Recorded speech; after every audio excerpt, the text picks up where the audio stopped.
Badlands, right into Badlands. Explain those Badlands. That's a hell of a name.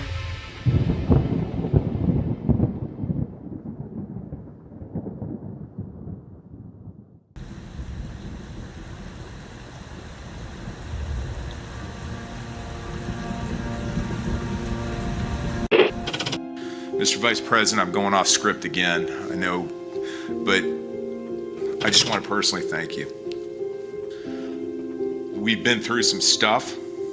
We've gone through some of the most complex military operations this country's ever conducted, and your steady hand and your leadership during those was a great source of strength for me.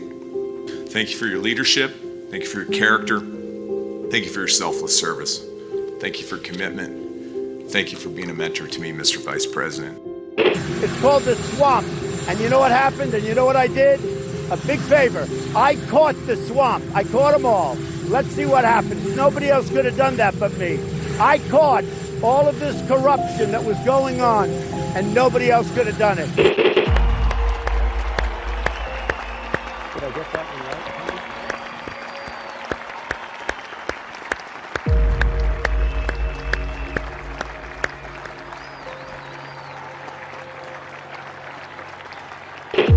Every 4 years, we gather on these steps to carry out the orderly and peaceful transfer of power.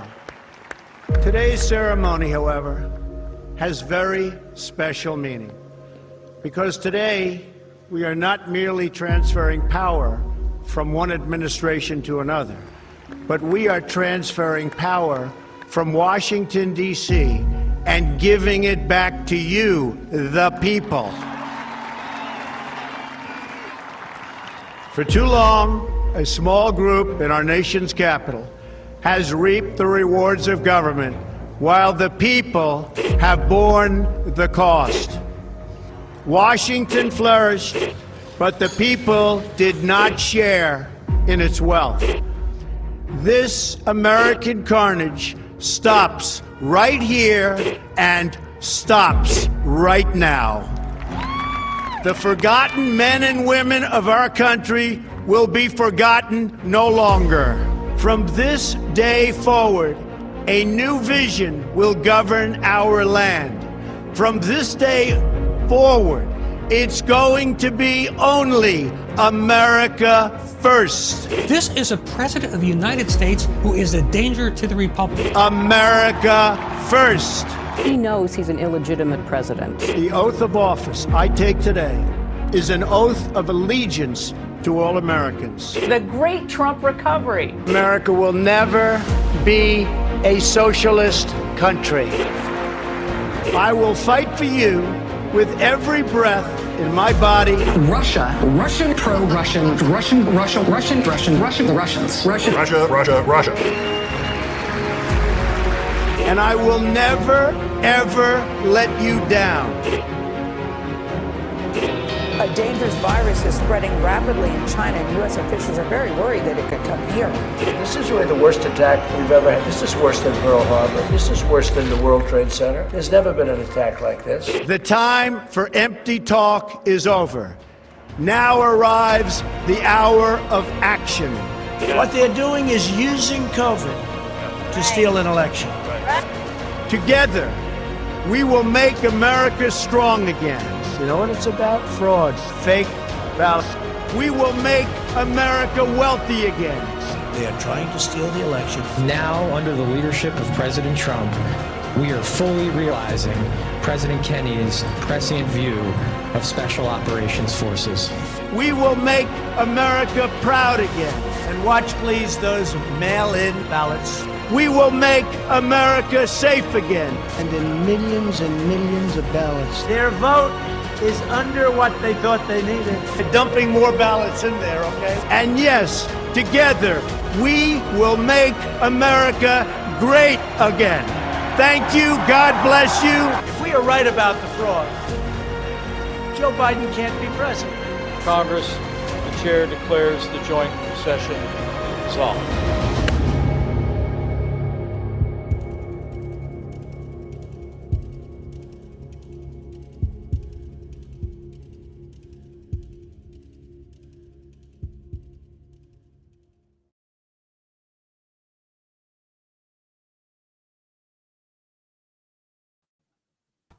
Good evening, everybody, and welcome to the Wednesday edition of the Devolution Power Hour. Hope you're all having a great week so far. Burning Bright, how you doing, man? I'm good, man. I'm feeling toasty and sleek. Those are the two words of the day. Why? I don't know. Just the words that popped into my mind to describe my. I need you to explain. State Is it of like being. warm there? I can't tell. I can never tell if it's like warm or cold where you actually always wear the same shirt every time. So that's true. It is unseasonably cool for May 21st. So did have a fire on in the hearth across yonder. So that might explain the toasty feeling. Okay. What about the sleek feeling? I don't know. I'm feeling like I like the topics tonight. I feel like we're gonna have to navigate some stuff, and we're up to it. I don't think we're navigating. Like, I feel like the one thing we're not going to be doing is navigating carefully anything. No, that's true. Yeah, we're just gonna maraud over a minefield of hot button issues. Yeah. And so thanks, have Rumble, our for legs featuring blown us off tonight. Every time. Yeah. No. I'm feeling good. I think sometimes it's I don't know if it's considered a little narrative or a massive narrative, the Trump South Africa stuff. Micro narrative. But I just every once in a while, the way he navigates one of these, I love, and I get so much joy out of observing. And this was definitely one of those. Like, there's been a lot of South Africa one. Yeah, there's been bigger narratives going on in recent months, but just I found the way in which he chose to deploy this one just fantastic and sleek. Yeah, it's definitely sleek is. I don't think that's the right word. I feel like you don't understand Probably what not. sleek means, Makes that's me okay. think of an otter, like a river otter. Okay. Like slippery kind of. Yeah. But suave as well.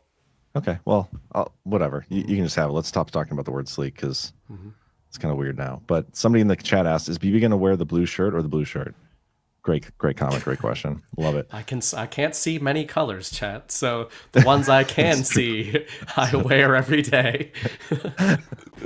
That's the secret. That's what it comes down to. I always forget you're colorblind, and it's like still one of the funniest things about you. Yeah, I absolutely love it. Yeah, my whole wardrobe is essentially shades of blue and grays, I guess. I think I was wearing like tan last week. We were both wearing tan. We were. Or brown. We looked like Zelensky last week. We didn't even mean to. But then fatigues. You didn't feel toasty, so you came back to your blue. Right. Yeah.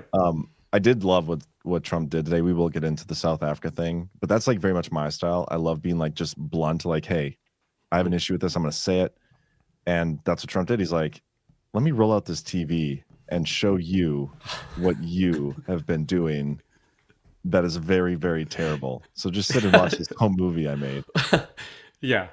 We got to do a whole section on it, so I don't want to go all the way in so far. But okay, yeah, I get it. You don't want to blow your load too early. That's fine. We can we'll get to the sponsors, and then we can get into that. But we do have a lot of stuff. Okay, so here's the thing. We texted earlier some general topics, and then pre-show when we typically like run through like, hey, this is what we're gonna do. Bernie Breck got distracted on Facebook. We ended up watching some like random video, and we didn't go through any of the lists. So I'm going to read through what I have written down, and if there's anything I'm missing or you don't like, we're going to do our pre-show routine right now in front of everybody. The Trump South Africa stuff, the AI scaling deal with the UAE. Yeah, which I don't know if that is. It's not a huge one. We can table it. Yeah, let's table that later. That's kind of lame. Israel, Tim pulls a faggot.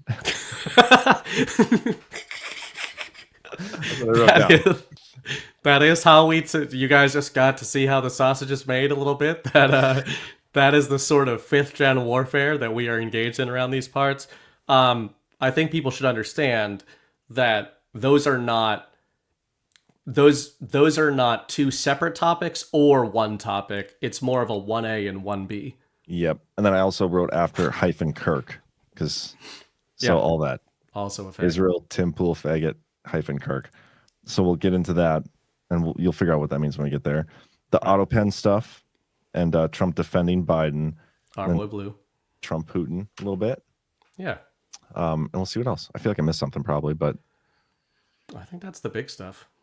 Okay. Well, let's let's do a quick word from our sponsors, and then we'll get into the discussion here. First up, we have, who do we have first? We got CB Distillery. That is awesome. Memorial Day isn't just about barbecues and sunshine anymore. CB Distillery is having a massive Memorial Day sale right now. You can save up to 40% site-wide when you use code RUMBLE. It's a perfect time to stock up and get summer ready with natural solutions for better sleep, less stress, and pain after exercise. Look, there's a lot of junk CBD out there, but CB Distillery is different.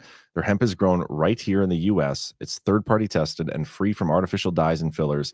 Just clean, powerful, plant-based relief. That's why over 2 million people trust CB Distillery.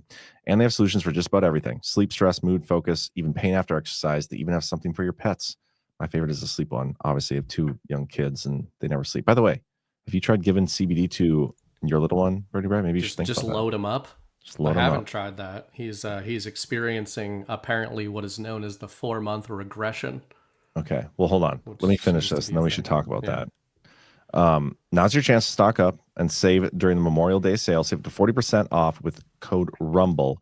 CBDistillery.com, promo code RUMBLE. Specific product availability depends on individual state regulations. 40% off, damn. I feel like you already went through a regression. I feel like we talked about this before. Yeah, this is a different one though. I see anytime you Google anything with it, it's just, oh, you're at the whatever week regression. He's doing pretty good. He's sleeping mostly through the night.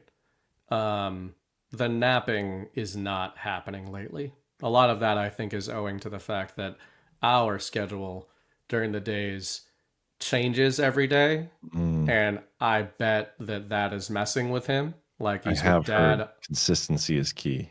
Yeah, he's with dad all day Wednesday. He's with mom all day tomorrow. We're in the same house, but she's working. So that's probably messing with him. I bet at a certain point he's like, all right, I'm kind of a little sick of you. You don't have boobs. Like, this isn't... Well, I mean, you do. That's true. Probably not as appealing. Yeah, right. I get it. So I don't know. I mean, he's good. But a little bit of CBD under the gums. That or whiskey. I wonder, like, I don't want to give kind of advice like that because I don't know if babies can have CBD. I feel like they can. Like, why should a baby? Can somebody explain to me why a baby couldn't? We should have just CBD? assume. Yeah, I feel like you should just don't tell Mrs. Bright. Just sneak it in there one time and see what happens. Right. Oh yeah, Ash says you don't have milk. Well, there's a Daily Herald episode not long ago where I mentioned teats. Yes, and that went viral in our little corner of the Rumble sphere. Yeah, I feel like it was something to do with this. It was breastfeeding, and it had to do with your son. I'm pretty sure because I think your wife was in the chat, and I was like, she doesn't watch my shows. She watches everybody else's. I saw her tonight. I put on Shipwreck's show, and she's in there goofing around. She's on the Daily Herald goofing around, and then I'm like, I'm on the narrative and nowhere to be seen. Yeah, well, I get it. I don't watch the narrative either, so yeah, it is what it is. Okay, we do have one more sponsor though, so let's get a quick word from them. This doesn't happen often, so you're gonna want to jump on this, guys. Another sale, Memorial Day sale. Brickhouse Nutrition's Memorial Day sale is on, and for a limited time, you can save 25% off everything with code MEMORIAL25. That includes Lean, the weight loss supplement that targets the goals of GLP-1 injections, but without needles or prescriptions. People are seeing real results, and they love that it curbs the cravings. Check out the website reviews. Also on sale is Field of Greens, the superfruit and vegetable drink that literally promises your doctor will notice your improved health or you get all your money back. Mine is the wild berry flavor. Got to get it. Love Field of Greens. Whether it's collagen, creatine, or any other doctor-formulated products, it's all on sale for 25%. Kick off a healthy summer and save big while you're at it. Go to brickhousenutrition.com and use code MEMORIAL25 for 25% off.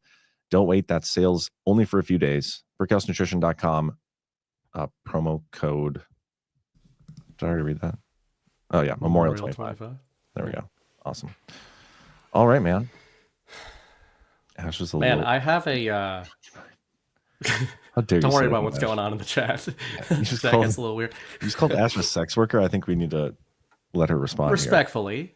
Here. Yeah, I mean, a concubine isn't a sex worker. I mean, a lowly work concubine is just another way of calling it. It's a different thing.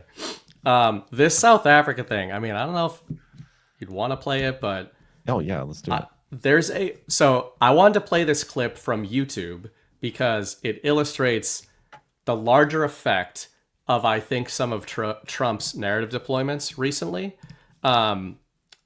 This is just a 3-minute clip. I'll speed it up just slightly. Do people like when we speed it up these days or no?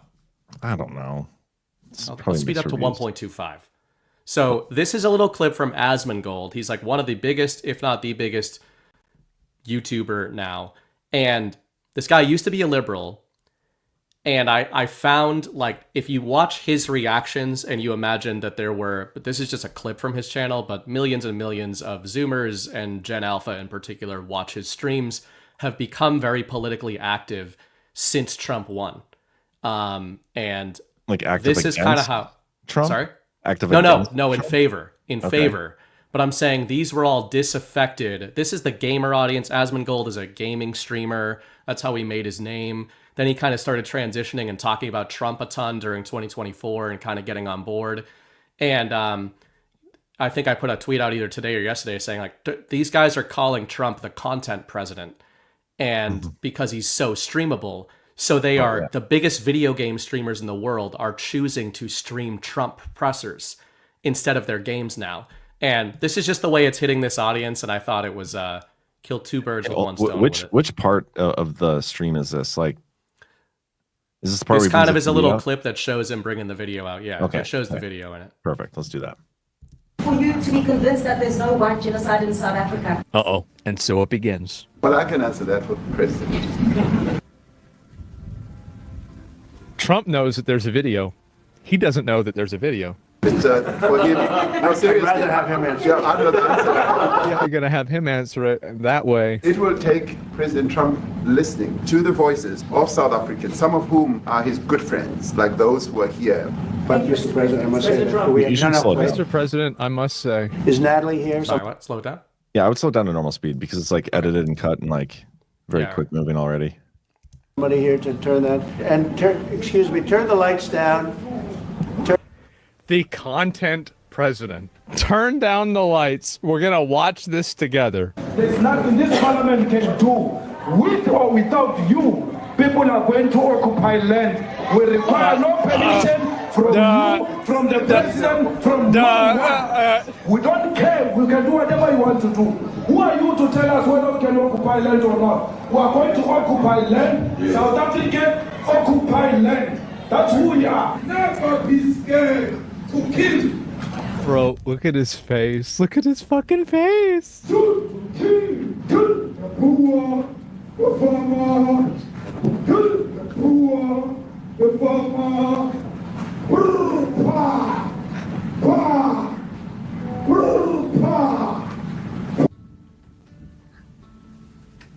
Is this real? Yes, this is real. This is in the White House right now, today. Ooh, pa, pa, ooh.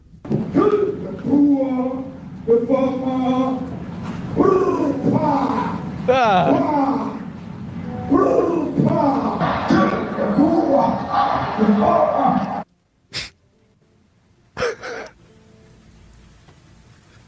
This is crazy. So these people, when you want to hit them hard, go after a white man. They feel a terrible pain because you have turned a white man. And you can see that he's not looking at it. That's no one. But we're starting with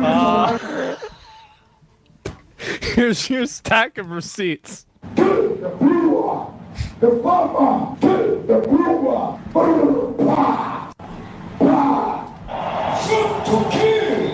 Come on, sir. Kill the brewer, the farmer. We will expropriate land without compensation, whether they like it or not. If they object, they can seek refugee in America. Listen to this again. We will expropriate land without compensation, whether they like it or not. If they object, they can seek refugee in America. Now this is very bad. This is very. I couldn't hear any of what the African people were saying, but Okay.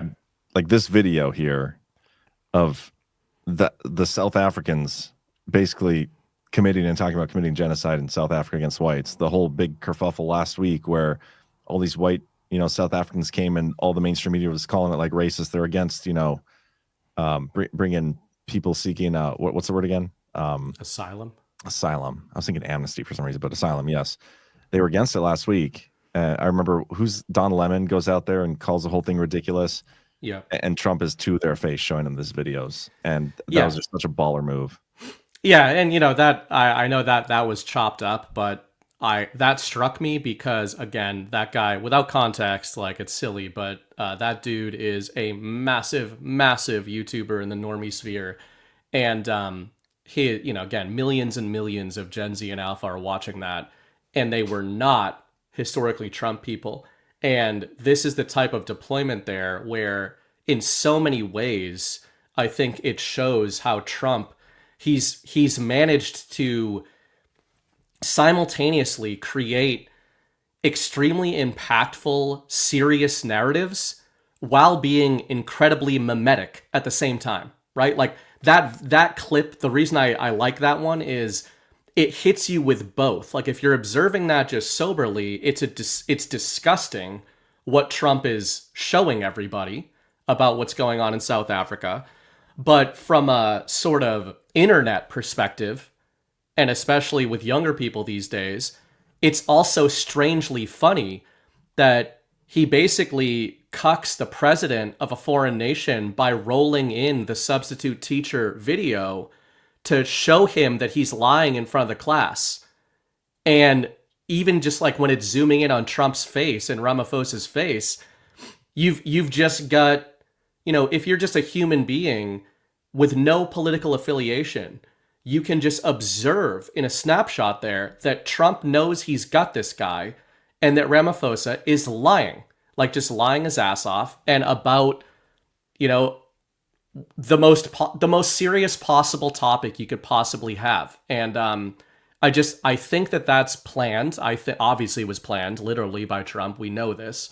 But I think it's effective. I think if the scene in the White House was not that strange and mimetic, it would not have spread as far outside of sort of the stuff that we cover, which is, the news cycle.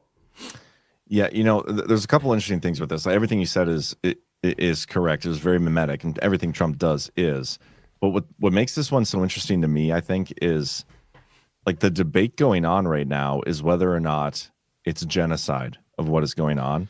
And I think that ties into some of what's going on in Gaza too. We're going to get to that. But there were a couple other moments that were really powerful, I think, from this meeting. Like, there's a clip of Trump showing, all the crosses on the side of the road. Yeah. The South African president brought with him a professional golfer, and like it was his attempt to prove that there's no systemic persecution of whites in South Africa. And the golfer comes out and says this. I grew up in an area in South Africa that is a farmland area, Polokwane, and there is some issues up there. Obviously, my dad was a property developer as well as a part-time farmer, and some of these buddy farmers got killed.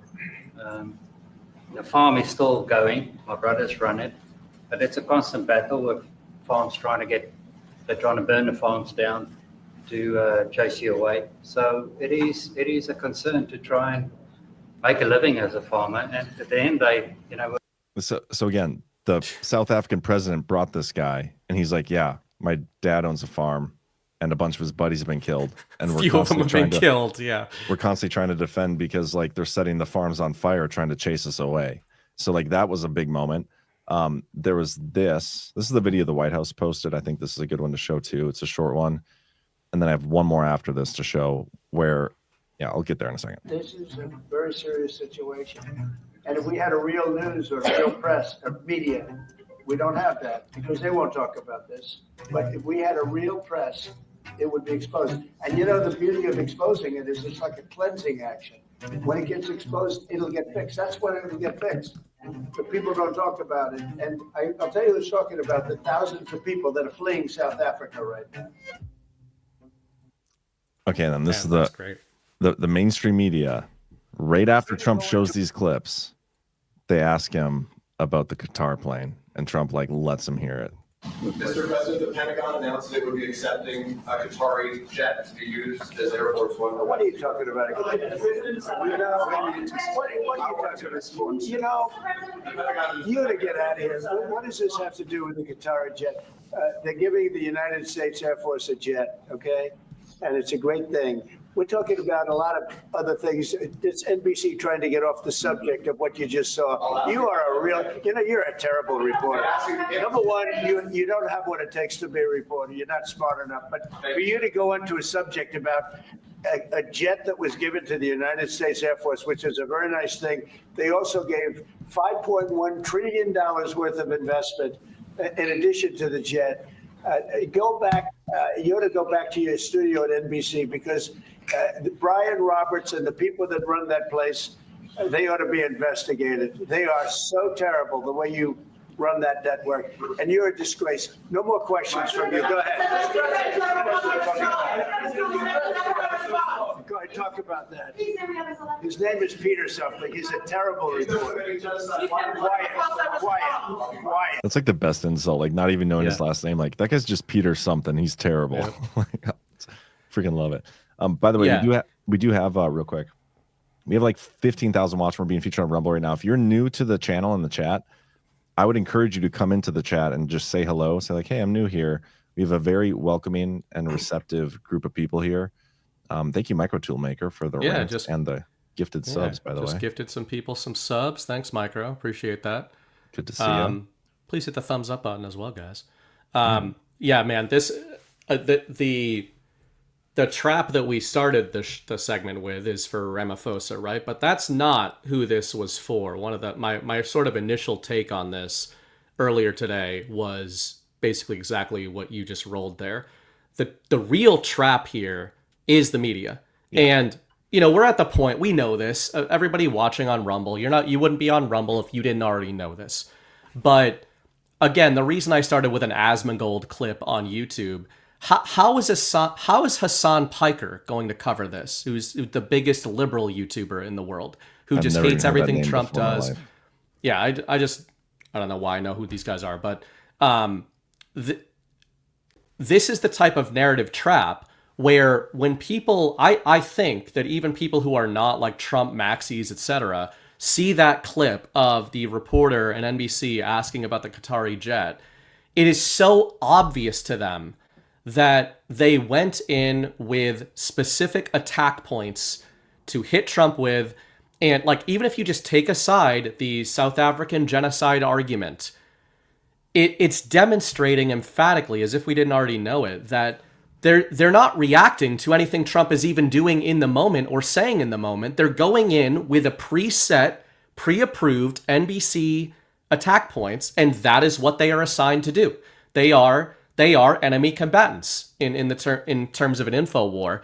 And I think, when I reference that it's a trap, the fact that it comes on the back of Trump talking about genocide and showing the the crosses on the road and all this kind of stuff, it's, even if you're one of those people that wants to debunk it and prove the orange man wrong, you should address what is being claimed. And the fact that they're not even going to address what's being claimed is de facto evidence to most Americans at this point that what is being claimed is not only true, but is highly inconvenient to their narrative. And with something like this, if you're a normie, you've got to be asking, why don't they want to talk about this? This doesn't seem like a MAGA talking point. This isn't like anti-vaxxers or fake elections. This is an international conflict that has nothing to do with the United States. Why is the media trying to cover this up? So I think you have a lot more people today asking that question about this specific narrative. Where I'm going to refute you on is, I don't know for sure if that's the case, just because I don't know if those people are actually seeing this stuff. Like if you think of the normies, okay, like the normies or even the left-leaning normies, none of them probably watched this press conference, and none of them are getting this. They're seeing the debates on CNN, like, is it really a genocide or not? Like, is it even happening or not? They're seeing Don Lemon, and those people are presenting the arguments that Trump is lying about what's going on. But you know for a fact, like if it was white South Africans killing black farmers and black farmers were trying to seek asylum in the United States, it'd be a completely different story and different narrative from the mainstream media. The fact that it's the other way around, like it's undeniable. That's why this is happening. But this comes back to the core of the issue that I'm seeing from the Trump administration. And I've been saying this for a little while now. Trump is simultaneously calling these people the enemy of the people. Like the media is the enemy of the people. But look who he surrounds himself with at the White House. Look who he's giving the exclusive interviews to, the Jeffrey Goldbergs and, the Time magazine and all these things. I understand they have way bigger platforms than we do. Totally get it. But we're at a moment in time here where if Trump wanted to shift the paradigm of the mainstream media and what that means and shift the audience, like people will go where Trump goes. If Trump started doing only exclusive interviews on Badlands Media, do you think our audience would just stay this size or would it grow? People would follow that and get their news then from Badlands Media or wherever he would go. But instead, he's still continuing to give that stuff to the mainstream media. And to me, that's an issue because he is the one that controls whether or not they survive this administration of his or not. And the way it's going right now, they're going to survive. And in some cases, like with this Tapper situation, like this Tapper book that they put out on the Biden cover-up and all this stuff, like there are some journalists out there that are criticizing it. Megyn Kelly did an interview with Jake Tapper and that other Axios guy. And I thought she did. Jon Stewart roasted him. He did a whole segment on him. Yeah. But okay, so like that stuff is good that it's happening, but they're still going to come out on the other side of this potentially okay. And that's the problem. Like this should be a career ender for everybody and anybody who's involved in that. That is not objective journalism. What took place during the Biden administration was awful. And we're at a moment in time where right now they could all be put out to pasture, but instead they're being maintained and propped up. So it's got to be for a reason. I have to imagine Trump has like an end game to this. For whatever reason, he thinks they need to stay propped up for the time being. But at the end of this, like if the mainstream media as it stands today survives the Trump administration, I'm going to be a little I will say Trump did not accomplish everything he needed to accomplish if that's the case, because it shouldn't be that way. I would agree with that if that's the end goal. But I actually I see it a bit differently. Like the fact that you've got, I'm not praising Jon Stewart because he's a regime operator. He's part of the media you're industrial praising complex. Jon Stewart like this. Yeah. The fact that, we talk about, you bring up often Rich Higgins' memo and the battle space, talking about the battle space Trump is in. Now, what I agree with what you're saying is that Trump was, past tense, operating in a battle space defined by the left and defined by the legacy media. That's when he came into the zeitgeist. That was the battle space. They were firmly entrenched. We obviously don't want that to be a permanent state of affairs. I think that it's crumbling right now. I saw another interview with a different comedian earlier today. I can't remember his name. He's a friend of Theo Vaughn, but where I think he was on CNN and they were like, blaming him and Joe Rogan and Theo Vaughn and everybody for taking attention away from the mainstream media in the context of Trump in particular. And this correspondent of the establishment was essentially saying, you guys are the reasons that we're irrelevant now. It's funny to people like us because we see a lot of the YouTubers as mainstream media, which we can talk about a little bit later in a different topic. But to the establishment, they see that whole YouTube class of influencer as disruptors that rendered them essentially irrelevant in the context of the election. Keep in mind, and we think the election was fake, but the mainstream media, all of them, pushed the Biden presidency and pushed it into 2024. And whatever you think about the real or fake or somewhere in between of the election itself and the legitimacy of the elections, the public narrative is that the anti-Trump side of the ledger was routed in a national condemnation in November. That condemnation was also of this media complex. And I think Trump gives you a hint of when you say, like, what is his plan, if he does have a plan.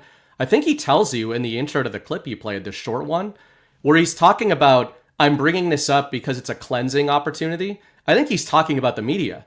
And again, when you've got Jon Stewart, it's not instant, it's not happening as fast as any of us would like it to happen. But when you have Jon Stewart and Jake Tapper in a firing squad against each other, the MAGA side of the ledger is not losing or having any attrition of any kind. Yep. But their side is. And one of the things I've been saying on the Power Hour since I've been on it is that, in my view, in a mind war, you do not need people to adopt your paradigm. You just need them to disaffect from theirs. And I think that's what happens when you've got the CNN audience that also watches The Daily Show, and now The Daily Show is warring with CNN. And I think that's what these deployments by Trump do. Like, I don't think they've gained... NBC didn't gain anything from what happened today. There's the true believers that are just never going to stop listening to these people. But, and I also, it's a whole other topic, but I follow the movie industry closely in terms of financially and everything. And these media companies are all tied in. They're all the same companies, right? Yeah. Like Warner, Discovery and stuff. They are, I'm telling you that financially, they are hemorrhaging. And I think what's going to happen is it's going to be a very slowly and then all at once. Like, these guys are going to have to try to do the Tucker Carlson, get on Twitter thing, because there's not going to be an NBC when Trump's done with them, I don't think. Well, I mean, that's what I hope happens. Like, that's ideally what happens. And again, it's just where my mindset comes in is I can't give like patience or time to let this stuff play out, because I don't think that's operating in the, like, if I see where this needs to go, I'm going to push and advocate for it to go there right now instead of just wait and wait and wait. And when it comes to like the Rich Higgins memo and the battle space that Trump's like the first 8 years of Trump's being in politics, okay, going back to when he came down the escalator to his first term in office, and then the Biden term, and I wouldn't say the whole Biden term, but I'd say a decent portion of it, Trump was playing in the battle space presented by the enemy. And right now, I don't think he needs to anymore. Like, I think Trump can dictate. Trump's shown he can dictate the battle space however he wants. Yeah. And the battle space he is presenting is one that still involves them. And that's my only issue. Like, he doesn't have to dictate this. And part of it too is like, and I'm not putting this on Trump. I'm more so putting this on Carolyn Levitt. Like, their new media thing that they're doing, in my opinion, has been total bullshit. Like, that getting one journalist to come in there and ask one question, like one random person, like a couple of them been all right, but that's not a new media. It's still they throw like Zero Hedge one question a week, and they're like, see, they have a token podcaster in there every time, and that's it. It's not new media. It's all the same people otherwise, and that's kind of a rug pull, in my opinion. I don't think it needs to be that way, but you can't come out here and promise us that you're going to shake up the White House press room and get all this new media in there. Everybody can submit their applications and all these things. Everybody's all excited, thinking like, oh, I might have an opportunity to go to the White House. And then it's literally one person at a time, and it's all the biggest ones.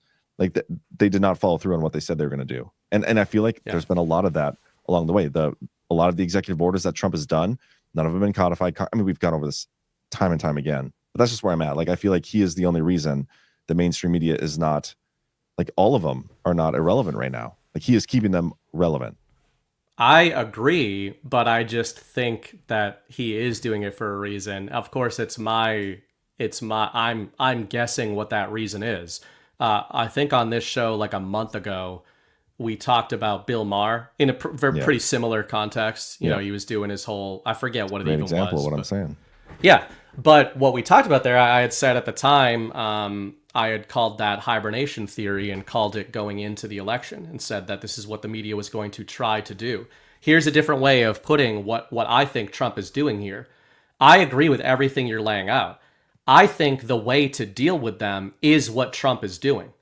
And I think he's telling you that in that clip. What Trump is not allowing the media to do during his second term is hibernate. He's not letting them just like fade into the background and wait him out.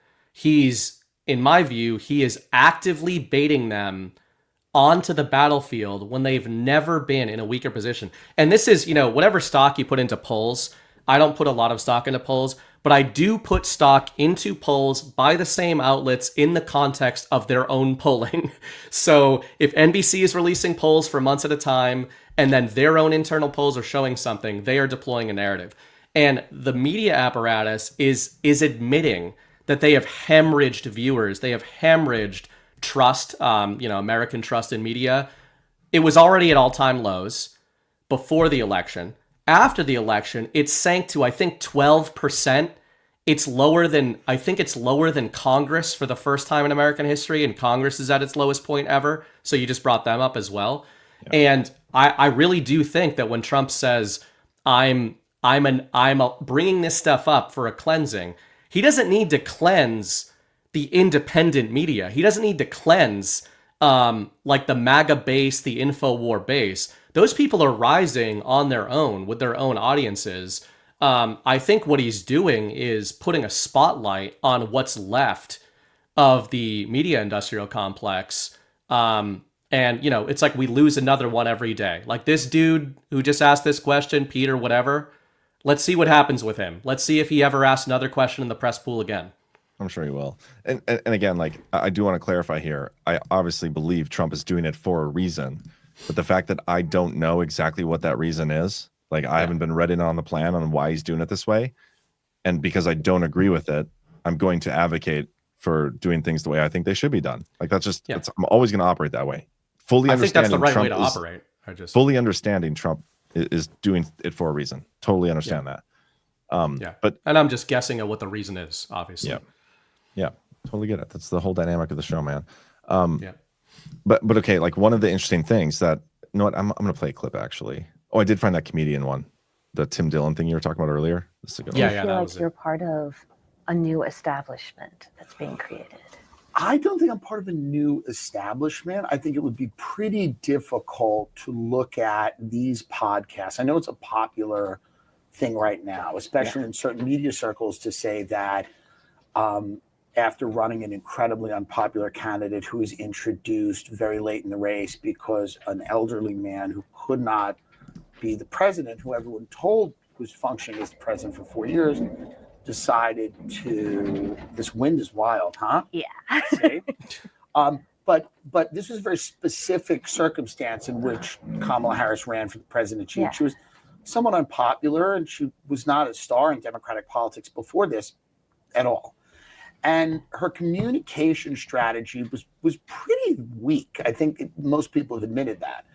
So to hang this defeat all on a few podcasts and to say that they were the problem, I just don't buy the narrative. So I don't think I'm a new establishment. If you weigh, again, a few comedians with podcasts versus all of the people that supported Kamala Harris, you know, Democrat donors, billionaires, big people. If the idea is that me and a few comedians have more power than multi-billionaires, huge media institutions, a whole political party apparatus, I just don't think most people are going to buy that. I think it seems like a great way to excuse running an unpopular candidate on a platform that American people weren't sold on. I think he's making a good point. I've never actually watched any Tim Dillon stuff, but I've heard he's pretty I've just good. seen clips of him. I mean, everything I've seen of him, I like. I don't know him. You know, I don't know his history, but yeah, I thought that was interesting because we have our opinions on different forms and layers of the establishment and what constitutes that. So I don't think that the question's out of line, but I think that the way he answers that is good, and it demonstrates the media, the establishment media, they know that it's crumbling around them. Whether you like the YouTuber guys or not, the fact that they're even trying to brand those guys as the new establishment is a sign of them being completely routed from the battlefield. Yeah, but okay, so like one of the main things that I think is coming out of this South Africa thing. Sorry, I'm just sending something to myself that Ash sent me. Is the discussion about the genocide and whether or not it's like if it by definition is a genocide. Okay, I'm going to play a clip from who is this? Scott Jennings, real quick, and then I want to play a clip from Theo Vaughn, and then I want to talk about why Tim Pool's a faggot. So, call it a genocide or not, the facts are white farmers in South Africa have been murdered. A lot of people have tried to cover this up. A lot of people in, I think, media in the United States have tried to cover it up. Obviously, the South African government doesn't want to talk about it, so it was kind of a boss move for Donald Trump to roll that television in there today. And I think even the agriculture minister in the Oval Office confirmed that these people are, in fact, being murdered. So my question is, if it's not a genocide today, how many do we want to let get murdered so that people around here can be satisfied? Okay, now it's a genocide. Let's let a few more. I don't understand. We're talking about 50-something people they were trying to let in, and everybody is losing their mind after we let in 20 million illegal immigrants over the last several years. The president is trying to prevent genocide from happening any further to these people. They are clearly being discriminated against. Some have been murdered. This was an interesting spectacle in the Oval Office today, but it had to happen because I don't think anybody was telling the truth about it. Whether you call So while this debate is taking place on CNN about whether or not what's going on in South Africa is a genocide, Theo Von was over in Qatar when Trump was there. He did like some stand-up comedy for the troops, and he came back and he did a video. And I don't know if I'm going to play the whole thing, but I got to play some of it. Yeah. He says, "What are we doing? Broken heart." And then here's the video. I'll probably speed it up a little bit. He's a slow talker. You know, I wanted to say something. There's been something that's just been kind of on my heart, and so I feel like I should bring it up. There is, you know, we've had people on the podcast in the past to talk about it.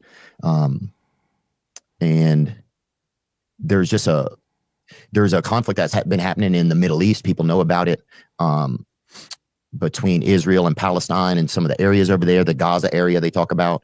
And I just think it feels to me, I don't know if it feels to me like it's a genocide that's happening while we're alive here in front of our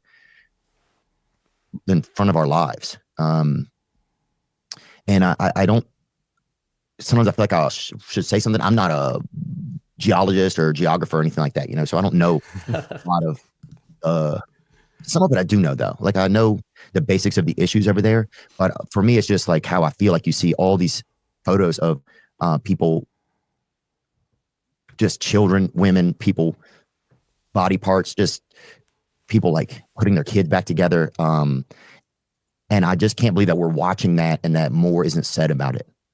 And so I'm not saying anyone else needs to say anything, but I think I'm just that more isn't said about it by me. So I just, I want to be able to speak up about that I think we're watching probably like, you know, one of the sickest things that's ever happened. And I'm sorry if I kind of haven't said about it. I've tried to talk about it and learn about it. But I don't know. Maybe I just want to say something. I don't even know what to do. You know, and it's crazy because our country is also complicit in it. You know, it's in it and has been for a long time. And it's just kind of interesting because then you just realize, oh, well, I'm a member of this country, but I'm just, what we want sometimes doesn't matter, you know, and you just have to be a member of a place and your government is making other choices. So I don't know if I said that correctly, or I don't even know exactly what I said, but I just have, it's just like been making me really sick. And I feel like I just needed to say something that I think you don't have to think that. I'm not asking you to do anything. You guys get the picture. It almost feels like he came back from like Qatar, the Middle East, and was like, just say something. Doesn't matter what it is. Just say something kind of condemning it. And again, guys, I have no idea what's actually going on over there. Like, I know there's edited pictures and photos and all that stuff, like fifth generation warfare. And we've kind of had that approach on things going back to the October 7th situation, which was a mind fuck for a lot of people. But this pattern I'm seeing develop, okay? Like if what we're being told is true, where Israel's just bombing the shit out of everything everywhere, killing a lot of people, like that's kind of a genocide, right? They might be killing terrorists too, but they're also killing a lot of, you know, innocent civilians, kids, women. Tim Pool comes out and says this: it's one thing to criticize the war, it's another to call it genocide. Massive swing to one side on an issue he doesn't know much about. The classic, if you don't know about Israel, you can't talk about Israel. We hear that a lot, even in the truth community, quote unquote. If you haven't read the Bible, you can't talk about Israel or whatever. Yeah. The fake nation state of Israel that was formed in the aftermath of World War II. Anyway. You mean that wasn't in the Bible?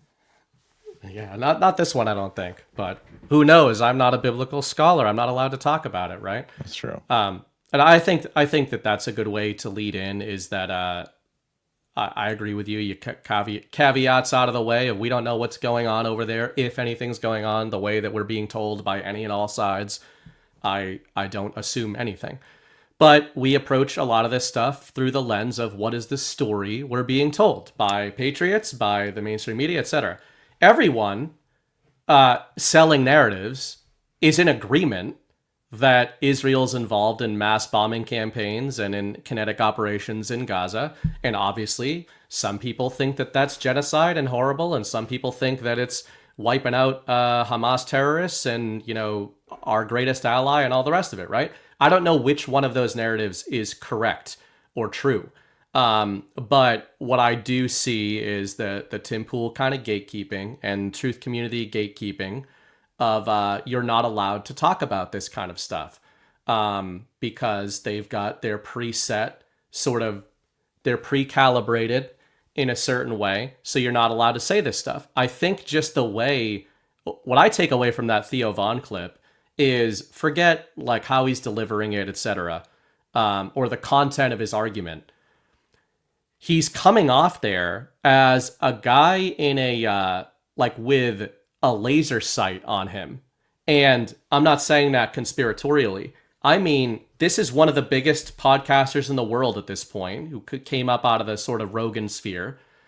And he knows that even offering a halting opinion on what could be going on around Israel is like a career-threatening decision for him to do that is going to bring the very kind of attacks from the Tim Pools of the world that it did bring. And I think that's the big takeaway for a lot of people who are probably who don't follow this stuff closely, who are probably fans of Theo Von and are just like, yeah, man, I don't know what's going on over there, but sounds like that's just a humanist take, right? Like, I want people to stop dying. It's what Donald Trump says in every interview he gives on Gaza, on Ukraine. I want everybody to stop dying, right? And the sort of Israel lobby, just like the Ukraine lobby, they seem very, very similar. And when I say lobby, I mean podcasters included. They're very dead set on making sure that we do not have calls for peace.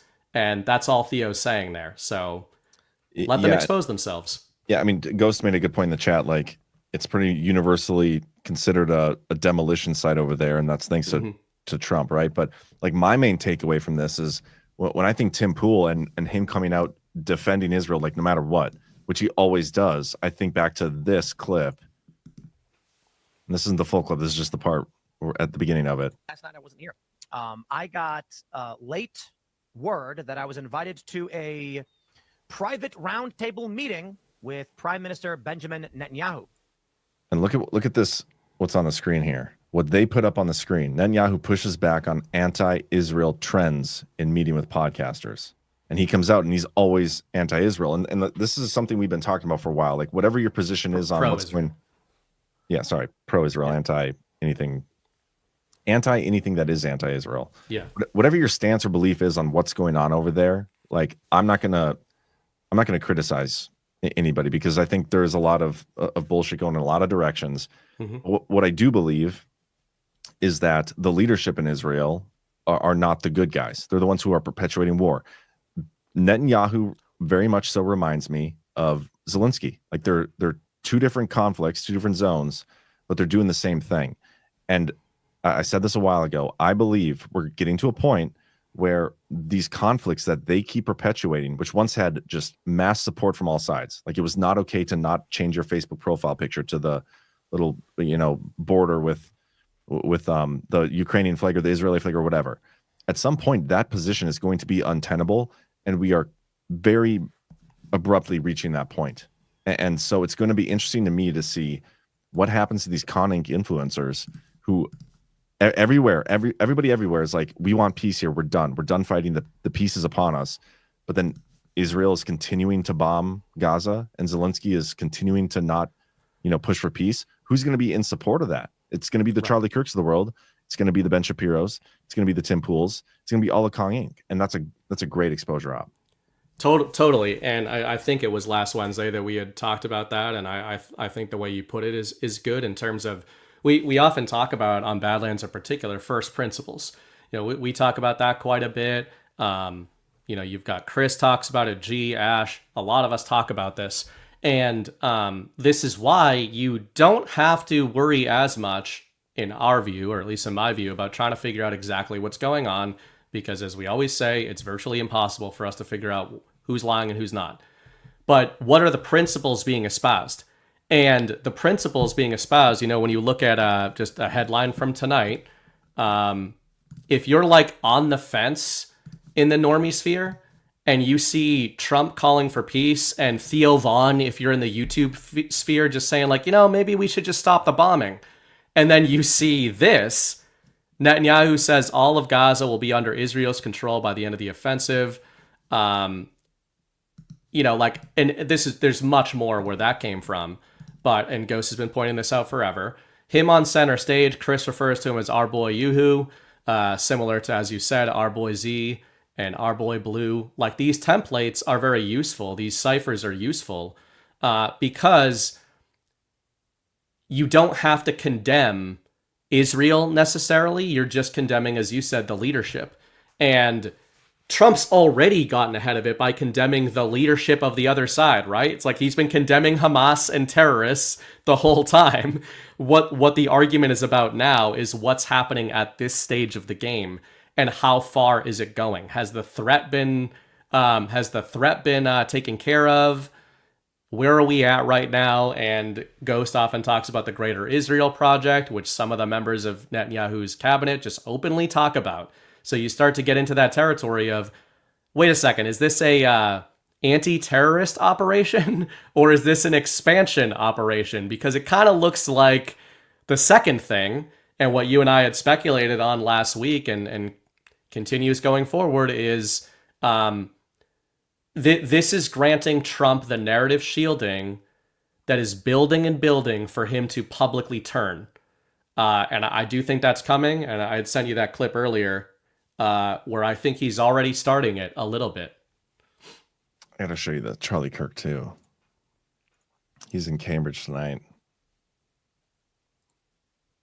African countries currently ongoing a civil war? Believe it or not, I know about Sudan because I'm not an idiot. How about what Southeast Asian country has an ethnic cleansing going on right now? China.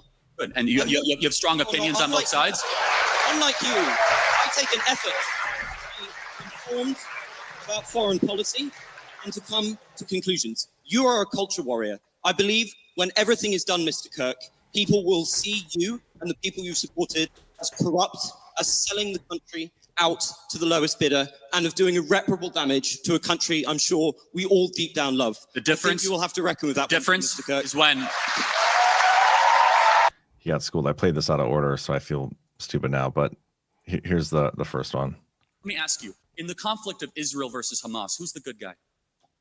I believe both Hamas and the Israeli government are evil, but I think also that there is no justification. Are they equally? There is no justification for the murder and mutilation of thousands of innocent people and children. It's a futile. Let's hear it out. There is no justification, Mr. Kirk, for invading hospitals, for bombing innocent populations, and dragging out a war which is damaging Israel and the West. You've made that point, but it's not a point; it's a moral truth, isn't it? Okay, yeah.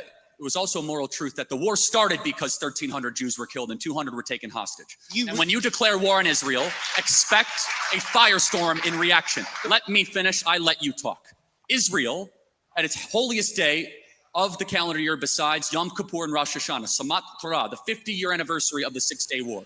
On Shabbat, Hamas invaded Israel, deciding to go recklessly to music concerts, to homes, to kibbutzes, and taking 200 plus hostages. They knew what they were doing. In one of the most cloistered... I mean, if you want, I can play the rest, but it gets into the part where he walks off. Yeah, that's incredible. I mean, it's like holding up holy water or a cross to a vampire. I mean, if I wasn't going to get us canceled enough, Ghost has already gotten us canceled enough. But the incredible thing there, and we've dealt with this in the quote-unquote truth community as well, I've been in these conversations with people, and you get to a point where once you've soundly defeated them in that argument. Now, I don't know if that kid is some super far left wing. He's probably some left wing lunatic. I don't know. I understand that it's the communists that are waving Palestinian flags. That's not what we're necessarily advocating here. No. But what he said there, I think, was pretty great. Where he said, "It's not a point, Kirk. It's an incontrovertible moral truth, isn't it?" And what he's talking about is, like, he can't even get Kirk to admit that hypothetically, if you're killing innocent women and children, it's bad, right? Like, we can have an argument over whether that is happening. That is a different argument. But what the Israel crowd and Kirk and Poole are now getting to is, even if it is happening, it's okay that it's happening.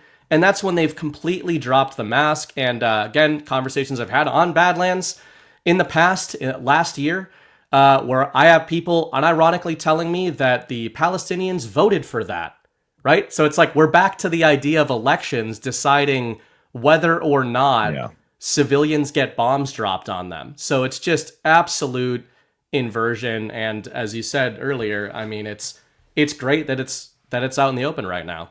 Yeah, it's becoming a discussion, and that I think is good, because there is a distinction between Hamas and like the civilians in Gaza, and I think that's where people don't equate the two, and especially like you said there, because of the election stuff. That's the exact excuse Ben Shapiro used. But yeah, so that clip, I love that clip, because there's no arguing what that kid said.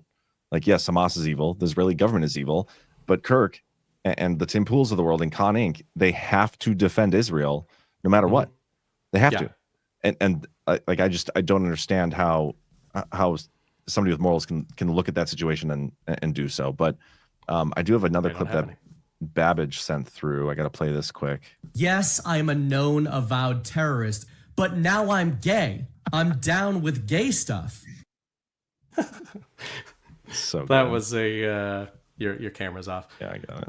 That was a great, I think it was Theoretical Conspiracist or something on Twitter clipped that section out. That whole thing was hilarious, because Ghost and I ended up watching that clip I posted in the chat earlier of Iron Man 3, where the Mandarin is revealed as a British actor pretending to be a terrorist leader. And man, might be what we have going on in Syria. Somebody in the chat just said the Palestinians did vote for Hamas to be the leaders. Oh, their elections are real. There's Hamas or Gaza of all places has legitimate elections, right? For sure. Yeah, it's ridiculous. And I saw Chris in the chat saying, these people, the Kirks of the world, were endorsed by the New York Times as being the reason that Trump won the election. So those are moments of signal that we often point out here when people. I wasn't gonna go on a unity rant. It'll be a little brief one, but when we talk about unity and we talk about why unity is a toxic narrative, a toxic positivity narrative. When we first started getting hit with truth community attacks, they were because we were criticizing Charlie Kirk. And it wasn't about Israel. I think it was actually about the US elections and election systems. My favorite email I got was from a guy after a show when we were criticizing Kirk one day. Sorry for interrupting, by the way, but no, go ahead. He's like, Charlie Kirk has registered hundreds of thousands of people to vote. How many have you registered to vote? Like, really, dude? Yep. Scott Pressler, I think, is the master of fake registrations. Also, but this is what when people can be like, "What are you talking about with unity being a bad thing?" We're not talking about unity as a concept being bad. Unity around first principles and morality are good things. Unity around pushing a prescribed talking point that is endorsed by the mainstream media, such as that the U.S. election system is safe and secure, and that the bombing of civilians, if it's hypothetically happening, is justified, are not things to unify about, because Charlie Kirk registered voters to defend a fake election system. And I think Chris played this at the time, and we played this a bunch. Shout out to Steve Bannon for, I think, on election night, calling Charlie Kirk out for telling him that he was not allowed to talk about election fraud. So, these people, again, this might be the holy water cross moment where some people who have previously been preaching unity with people like Tim Pool and Ben Shapiro and Charlie Kirk are starting to see maybe the fangs come out a little bit and the dreidels. Yeah. And dreidels. Glad Chris is watching. Always makes you feel good. Okay, we should transition to the autopen a little bit. Oh, did you want to play that Trump clip? Did you play that already? Which one? The bombing one? Because I think that's. Oh, I was saying that I think he's already starting to turn on this narrative a little bit. I have a few of them. There's this one. Facebook one. Well, I thought we wanted to do this one. Is that it? Yeah. Oh yeah, that's it. Because the Facebook one we spent the entire pre-show watching ended up not being the right one. Higher divisions of the past and forging a future where the Middle East is defined by commerce, not chaos, where it exports technology, not terrorism, and where people of different nations, religions, and creeds are building cities together, not bombing each other out of existence. We don't want that. So that's it. But, you know, in my view, that is the beginning of the turn. You can see the turn coming. Context, I think Ghost was talking about this as well on Sunday night. The context of that was obviously his Middle Eastern speech. He was talking about Iran and how he doesn't want forever enemies. Everybody knows that according to the central narrative, Iran is really who Israel is battling over there. That's the supposedly the proxy. Hamas is the proxy of Iran, right? And during that tour, and I think during that speech, Netanyahu was being photographed by the Israeli media in military fatigues announcing a new offensive. So, you know, who is Trump talking about when he's talking about bombing in the Middle East? You can sometimes get ahead of what he's saying and not just stay in the present. Yeah, I think that his turn actually came before that speech, though, because his turn came when he said, "I'm going to stop bombing the Houthis," and that was like part one, and then it was like, "Hey, Seth, you're not going to go to Israel anymore," and they sent that guy to like come to the White House, you know, his right-hand man or whatever. They turned right before that. But how yeah, about speeches... JD? What's going on with JD? Gotta be quicker than that, JD. What did JD do? He was trying to scamper over to Israel. Oh, didn't they call him back? And, he canceled it in solidarity with Trump. Oh, you can go bicameral with that one, I think. Good you boy. Can go. You can go the JD's totally one of our boys, or you can go the Chris Paul, maybe a little sus, where JD's kind of been chasing Trump's shadow around the world. And he got a little spooked from his Israel trip. Okay, I want to get to the autopen stuff, and there's a few things we could talk about here. I don't know if there's something you want to talk about specifically, but I know Ed Martin is doing an investigation. Oh man, this is such, I don't want to. I got to find a better clip here. Hold for processing, unless you know of a clip that you specifically want to address, because there's a few of them. No, I wanted to address. Well, you can go with whatever you want to talk about first. I just wanted to talk about the Our Boy Blue of it all, because I think this might be his last act. Yeah, well, I mean, he's got butt cancer now, or prostate cancer or whatever. So, yeah, he's probably not long for this world. When did that announcement come? Did we talk about that on Saturday's Power Hour? I don't remember. I think it came Sunday, didn't it? I don't remember. Yeah, I mean, I feel like I've talked about it a bunch of times already, though. But anyway, I'm going to play this video. I'll probably play the whole thing. But this is Ed Martin. He's on with, I don't remember what this guy's show is. But they're talking about the gatekeepers and stuff. And you know what? Maybe even a better video. I hate to do Benny Johnson. I don't know if I can do it. I could save 2 minutes by doing this video. I don't think I'm going to do it. I can't do it. Can't do it. Okay, we'll do this one. Hey, the president, if you were with us on the morning meeting, you saw talked at length at 2 stops before he went into the meeting with the House conference, talked to the media, and he talked a lot about this issue of the autopen. All presidents use autopen, but there seems to be a sense in the Trump administration that Joe Biden, and this is something Ed, I think, is working on, that Joe Biden used the people used the autopen to sign things on Joe Biden's behalf, including pardons that may be not legally, constitutionally permissible if it wasn't actually the president and it was some robot or whatever you call the autopen. So here's number 3. This is a Truth Social post from the president about this topic. And again, he talked about it at length this morning. Joe Biden was not for open borders. He never talked about open borders. We're criminals of all kinds. All right, blah, blah, blah. Go through the process. It was the people that knew he was cognitively impaired and took that, and that took over the autopen. They stole the presidency of the United States and put us in great danger. This is treason at the highest level. So, Ed, where did this start, this notion that the autopen was improperly used, and what evidence have you seen for the president's accusation? Well, I'll make a little news for you, Mark. Here, I was in the office as U.S. Attorney for about 5 days when I wrote to a number of senior Biden officials in the White House saying, "What did you know about Joe Biden's competence and the pardons?" And I got some responses, and so I've been looking at this for a while. Again, I think that the question is more about competence. If you have someone who's not competent, they can't enter into a contract, right? And if you do enter into a contract, you've committed fraud. The question is whether you use a tool to trick people into entering into a fraud. So the Biden pardons are unprecedented. The ones right before Christmas that he did, people forget this. I think it's a couple thousand. We got to pause right now. We got a G Money setting in the chat telling us Bitcoin is at 111,000. Is that real? It is. No, 111, 177 last I looked. What? It's his Bitcoin psychosis or the Bitcoin paradox.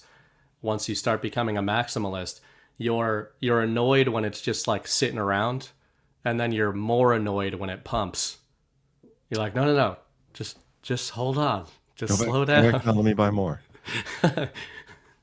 Yeah, like you poke it with a stick and then it starts moving. You're like, no. I was just checking to see if you were alive. Crashing. It's crashing. It was just at 111,200. Now it's down to 183. Uh-oh. Anyway, sorry. Back up the Ripple truck. Sorry for the interruption there. I just had to plug that. Badlandsmedia.tv/river. It's not too late, guys. It's never too late. Never too late. Stack the sides. Did he know about that? Did he really understand? Look, the pardon power is plenary, but the guy has to be competent to do it. Now you come forward to this question broadly of the autopen. Autopen's completely obviously legal if you're competent, and there must be a trail that shows who was in charge of the autopen. I know this exists. Like I worked for a governor. We had a system for an autopen to be able to use it. And so right now we have unprecedented conduct, the pardons, unprecedented admissions, the books as well as the staffers. I had a whistleblower in my office 10 days ago, senior Democrat, saying, look, it was these 3 people that controlled access and they were making money off of it. I don't know. Do you guys hear that? A whistleblower comes forward saying there's certain individuals in the Biden administration who were selling use of the autopen, selling pardons. That's a big story if that's true. How much? I don't know.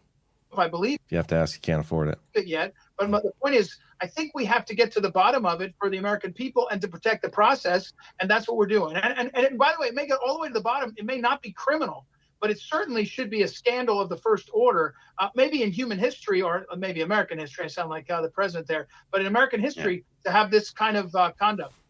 And I'm from Maryland, not North Carolina, so I'm not that bright. Did I miss what the news was? You said you'd make news. What was the news you made? The news was that nobody knows until that I was writing to these folks at the U.S. Attorney's Office, and including the Biden family. I don't think anybody has seen that. So my point is, I'm bragging about being there early. Everybody got to this 120 days later. Did they reply, or you just sent them letters? No, they didn't. What'd they say? A couple of them lawyered up, and one of them wrote directly. I won't talk about what they said. And can you and you probably won't tell us, but can you characterize who the whistleblower was? It someone who worked in the Biden White House? Biden campaign, 2020 campaign at the highest levels. 2020, and who are the 3 people they said were doing it for money? This is the one who's let me say it carefully. Yeah. The gatekeepers. Different characterization of who was using the access, but the gatekeepers were Klain and Anita Dunn and Bob Bauer, and those 3 were really dominant characters in the White House. Ricchetti a little bit, and obviously Jill, but I think that was the 3. I was with this person, and I said, "What about Susan Rice? What about some of these others?" And they said, "No, these were the ones."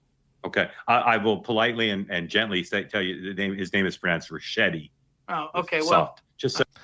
There's a story in the Blaze too that came out listing the people that Martin identified. It was Ron Klain, Biden's White House chief of staff from 21 to 23, and then Anita Dunn and personal attorney Robert Bauer.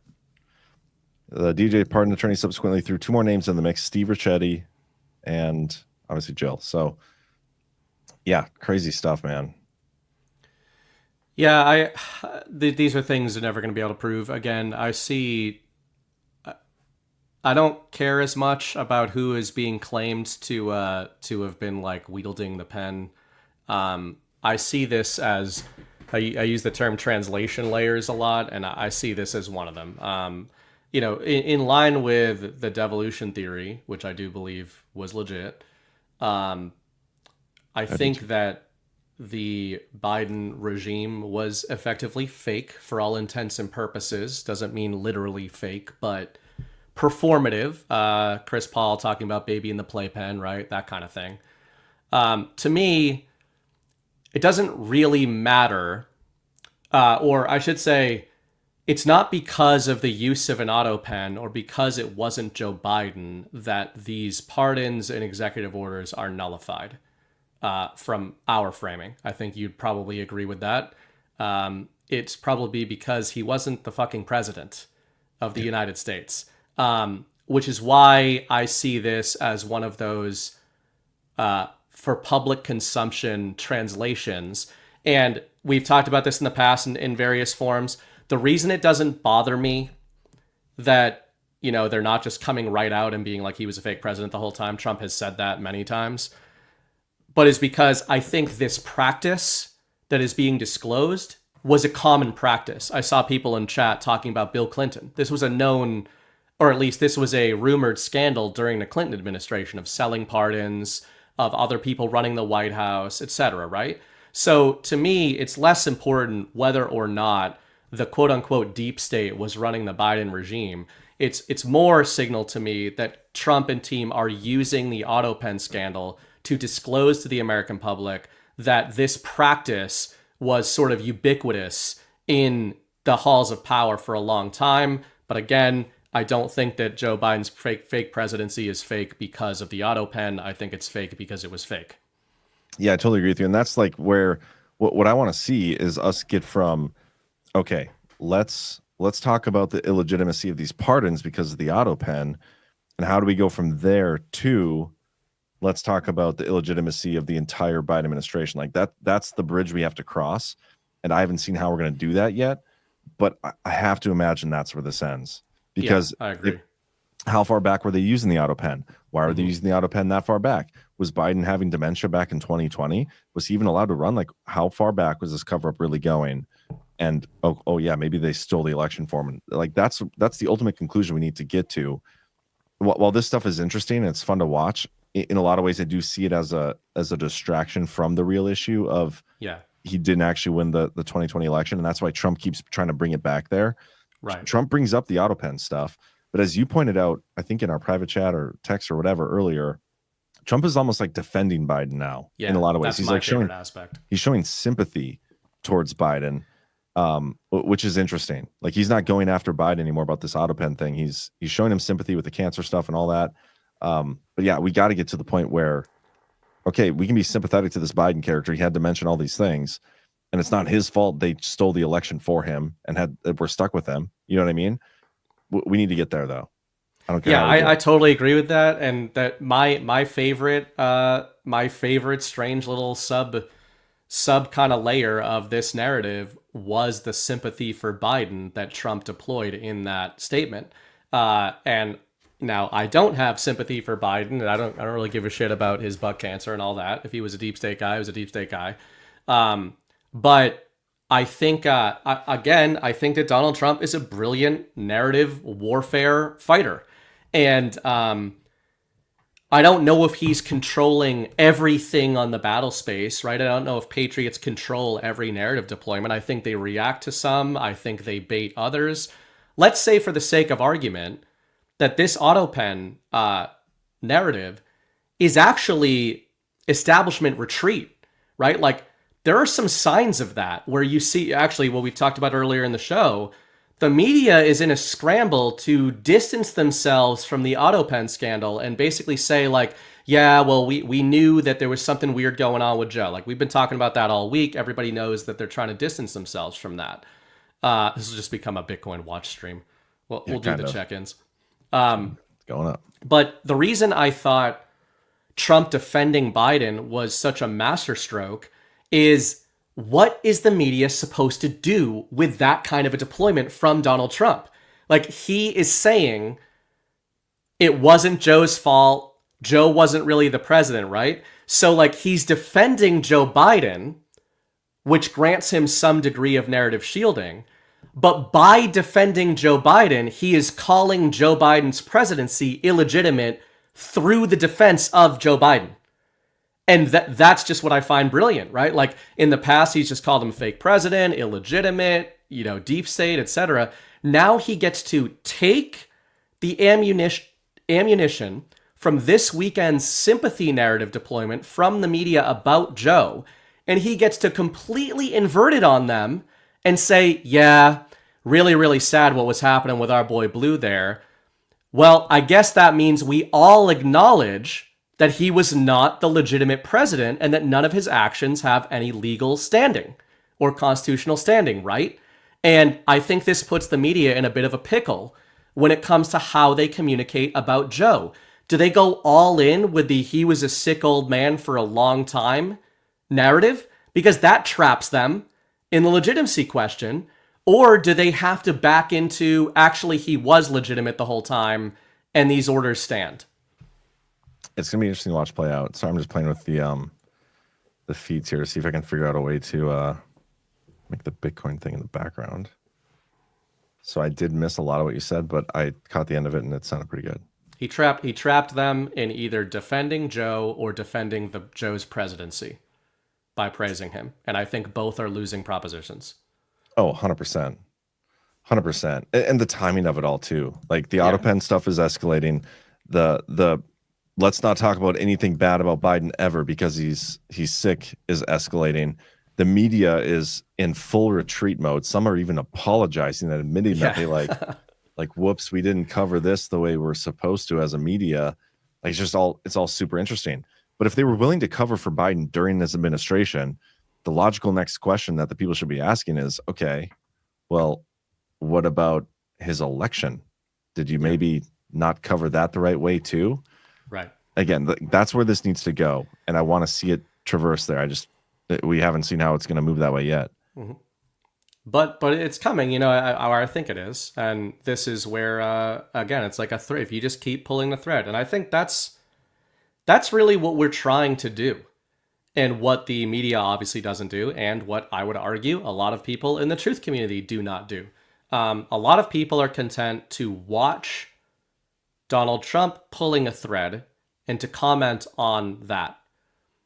What I think truthers should be trying to do is front run where the thread is leading. And in this case, it would be back running it to the 2020 election, right? It turns out that you can just say the truth the whole time and not wait until Trump arrives or the central narrative arrives at the truth that you already know to be the truth. But we're going to see many, many people do that anyway. And I think this is going to be kind of one of the things we discuss here at the end. We're going to get into the Quas stuff. Yeah. We were going to talk Trump-Putin first.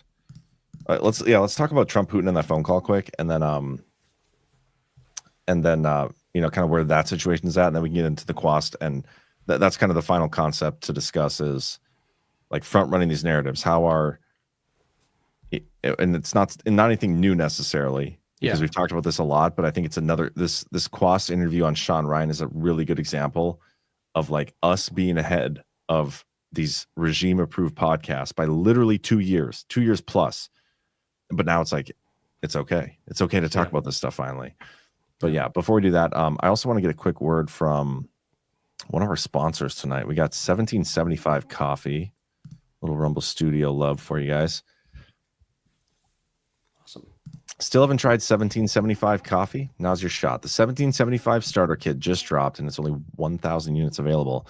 You're getting the bold dark roast that hits harder than a CNN fact check, the smooth medium roast, and the Vitality mushroom coffee for clean energy and laser focus with no crash. All single origin, small batch, toxin-free, and mold-free.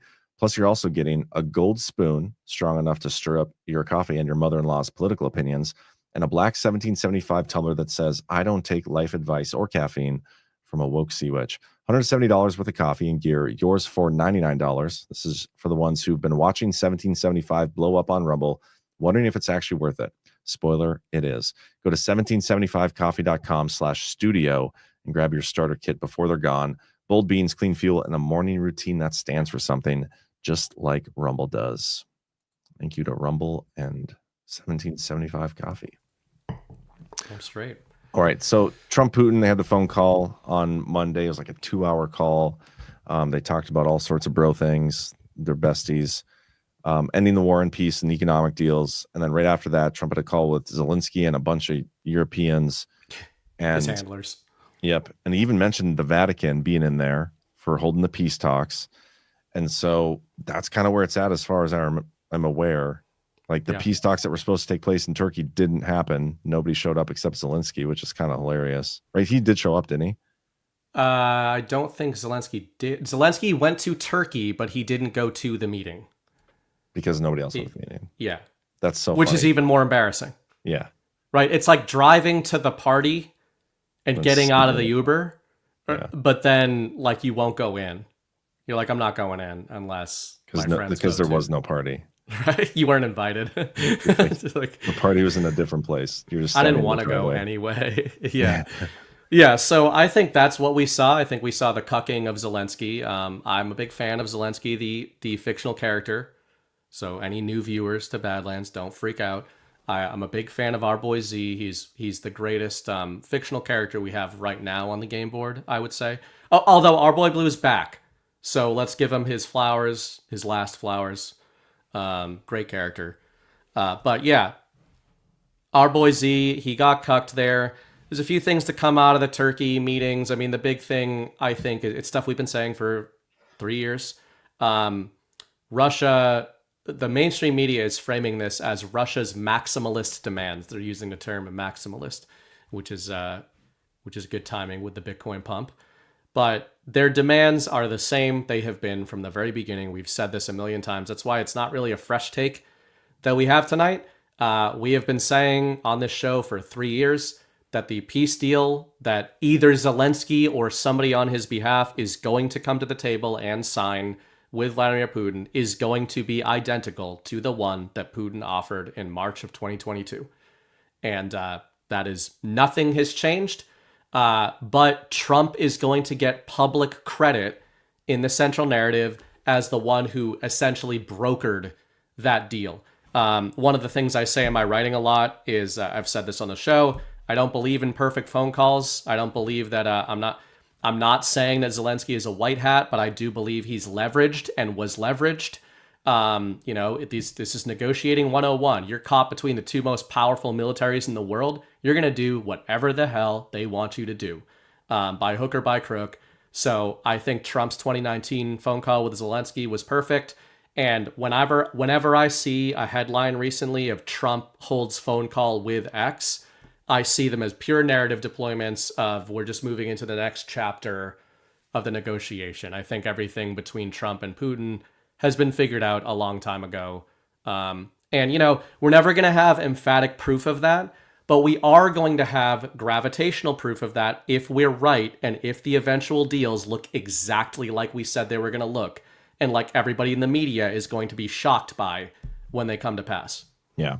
Like the deal is going to end up being all the things that Zelensky says he will not agree to and all the things that were presented in March, like you said. So it's just a matter of time. I'm still waiting to see if Zelensky's the one that gets to sign the deal at the end, because I think they're going to boot him out of there with a fake election in Ukraine. Yeah, or maybe that might be the first real election we ever see, because that would be the most would be the most watched election ever. Who would hold that election? Maybe they'll hold it in Palestine or Gaza because they've got the most secure elections, I hear. Oh yeah, according to whoever that was in the chat. Yeah, I mean, same stuff. Okay, please give us a credit. It's the same, and you mentioned a point as well. The fact that the Europeans, the European leaders, they just can't keep themselves out of that narrative. That's not good for them. They're being increasingly seen as the ones who are actually trying to keep the war going, just like what we were talking about with Israel. Yep, it's an untenable position when Trump is pushing for peace. All the Middle Eastern people that we're told don't want peace are like, okay, we'll have peace now. Like everybody is pushing for peace except for, in this moment, Israel and I guess probably Hamas. I don't know for sure. I need Gordon's opinion on that. Zelensky and like his European establishment backers. Europe. The establishment wants war. Trump and the Sovereign Alliance and everybody else wants peace. Yep. It's as simple as that. It really is. As simple as that. Okay, let's talk about this Quas interview. So we've actually known for a little while that this was coming. I mean, we spoke with Quas at GART. He was at our most recent conference. He comes to every one of our conferences. But even before that, you know, there were whispers of it, and it's coming out tomorrow finally. And so I'm gonna I'm gonna play a little bit of this trailer, and then I gotta play something that was on the Tucker Sean Ryan interview. Well, I gotta get to a different setup here. It's a great trailer. Yeah, this trailer's awesome, and it's 6 minutes long. I know it's super long, but it's worth it. Yeah, I'm good with it. So let me play this. We can triangulate truth. We don't have to rely on just one news broadcast and believe the TV because we found the TV is lying to us. But now those that understand that information is the most powerful weapon in the human race, that the most lethal weapon is right between your ears. And if I can influence what's going on between your ears and what you see is true and what reality is, I can shape that so that you act in my best interest. Our passenger planes are slower than they used to be. Our trains crawl compared to those in other parts of the world. Our cars do not fly. Advances have not stopped, but something has gone wrong. We seem to have lost focus and vision, to have lowered our sights and let systems and structures and bureaucracies muddle us along. But we are capable of so much more.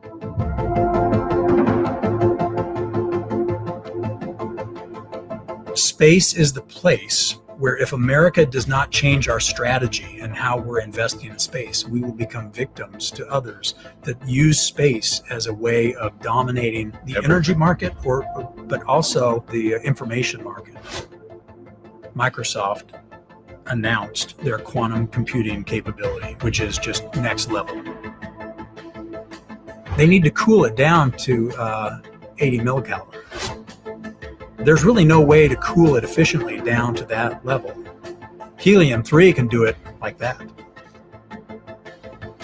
China now has enough helium-3 as they're mining it on the moon and bringing it back to Earth to be able to power the entire world for thousands of years. And they are the ones that can actually operationalize quantum because they can cool it down to the temperature it needs to actually operate.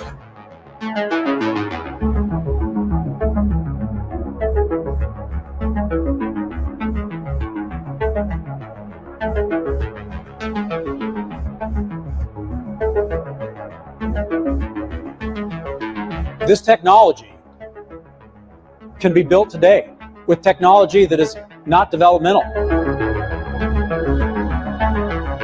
To deliver any human being from any place on planet Earth to any other place in less than an hour. To deliver Wi-Fi from space, where you never need a cell tower to connect. To deliver energy from space, where you never have to plug your phone in and it trickle charges, and you can use that energy over time. It can be applied to cars, to houses. There's another side of it that's a little darker, and this gets back to what you do. What you do is you are trying to find truth. We are living in an age where we are moving from an industrial age to a networked age, and we're like teenagers, and we don't have the tools to know what truth is. Stagnation was a choice. We have weighed down our builders and innovators. The well-intentioned regulatory regime of the 1970s became an ever-tightening ratchet, first hampering America's ability to become a net energy exporter and then making it harder and harder to build.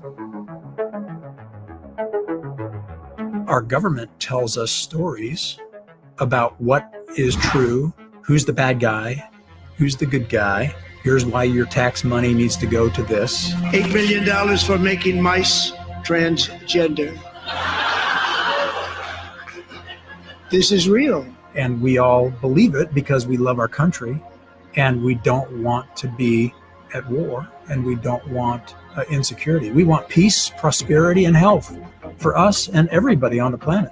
Right, and it's interesting the government subsidizes it. Why would the government want to subsidize something that's going to make people sick? That is a direct result of corruption. But there are perverse incentives for big companies and governments to weave a tale that deceives the population to perpetuate the wealth, control, and security of a very small group of people that are getting rich on the current methodology. One of the reasons they don't move forward is the bureaucratic and the statutory administrative state that thinks it knows better than you and is getting rich off the lobbyists and the companies and the money into the coffers of the election system to perpetuate the way things were. All of the energy companies would be totally against beaming energy down from space because that unhooks you from the utilities. Well, here's the reason. This gets rid of power plants. This gets... It turns... It's even just an eyesore. That's right. I mean, it's all in space. You can't see it. Yeah.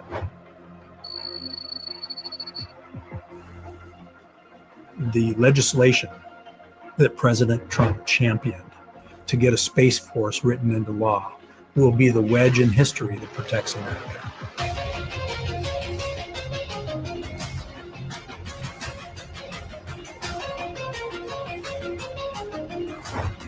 I mean, how does that just slide past a president's desk? Hey, we got China over here, our biggest adversary, biggest potential adversary. We might want to take a look at this. Well, this president, President Trump, understands this. He does. He does.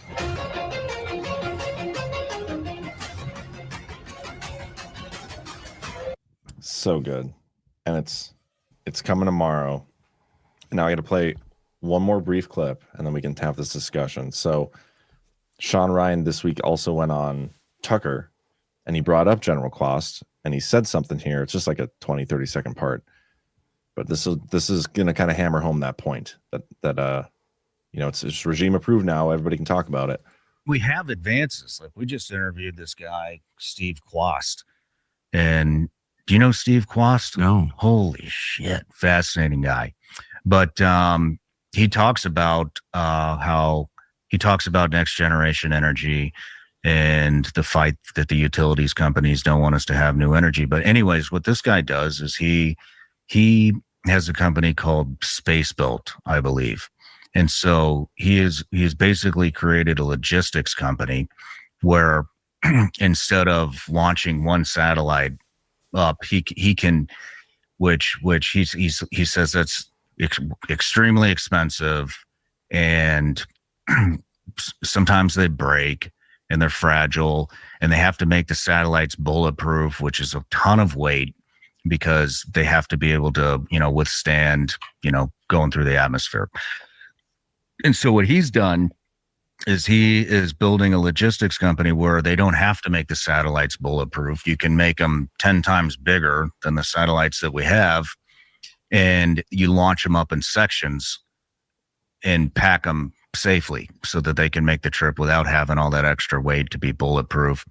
And then his company would actually assemble those through laser robotics in space. And so what he says is possible is, and I believe him. I mean, he's got the right background to be talking about this stuff. And so what he says we can do, and we already have the technology, is basically they would put these ginormous satellites up into orbit, and they would be solar. So it would actually be a reliable, renewable energy source because there's no clouds, there's no atmosphere, there's no air particles getting in the way to collect that radiation from the sun. It would convert it from solar into some type of a radio wave, and you could beam it down onto the earth to I can't remember what we called it, but it sounded like an antenna.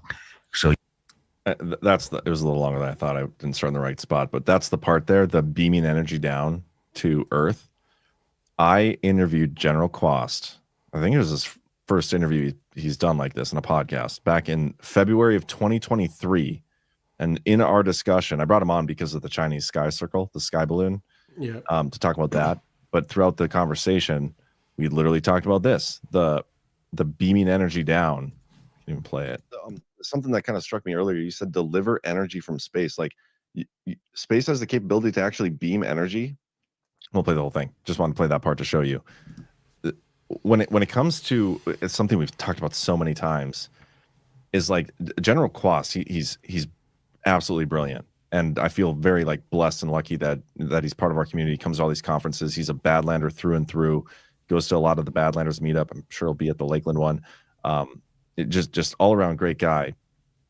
Maybe he's been assigned to us. I have no idea, but like he's been out there and available and talking about things, and some of the stuff he brings up at our conferences are just like next level brilliant. I posted one of the clips. It's like a 6-minute clip. We won't play that. Maybe we'll play it as our outro tonight, but just great talking points all around. And then now 2 years later, he's discovered on Sean. I bet he blows up. I bet he goes on Tucker next and all these things. Seems like he's being deployed out there. Yeah, but it's I'm just using him as an example of the concept of this stuff is out there, and we talk about it, and it's not just us; it's other corners of the internet. But people like they almost ignore it and don't accept it until it's talked about on the regime approved podcasts.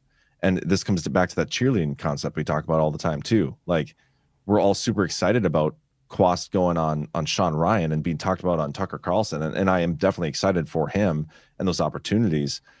But like, I'm not going to cheerlead the fact that Tucker is talking about this or Sean Ryan, because, and maybe the energy stuff is a little bit of a bad example, you know, like more so I get more upset about the election fraud concepts and stuff like that. But just I use the energy thing as an example as us literally being 2 years ahead. But I'm not going to cheerlead for that because they could have been talking about this the whole time. You know what I mean?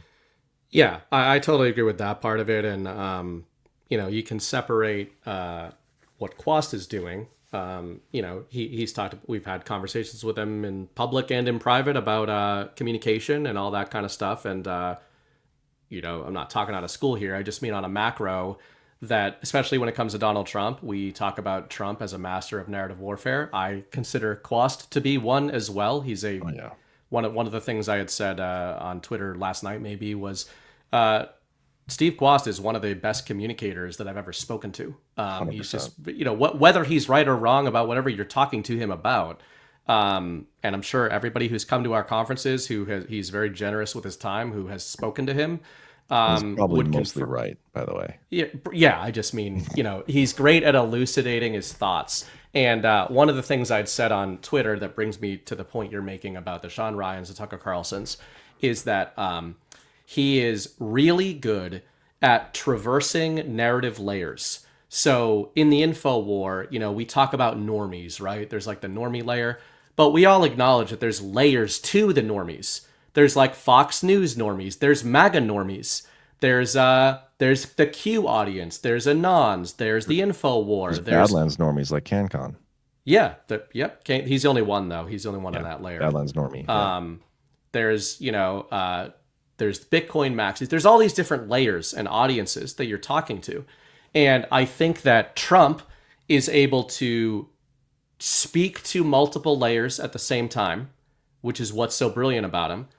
And I think that that's what Quas is able to do, which is why I never fault people like Trump or Quas for going onto these platforms that are key nodes on these various layers, right? Yeah. So like a Sean Ryan, a Tucker Carlson are massive nodes and amplification engines of narrative in their particular layer.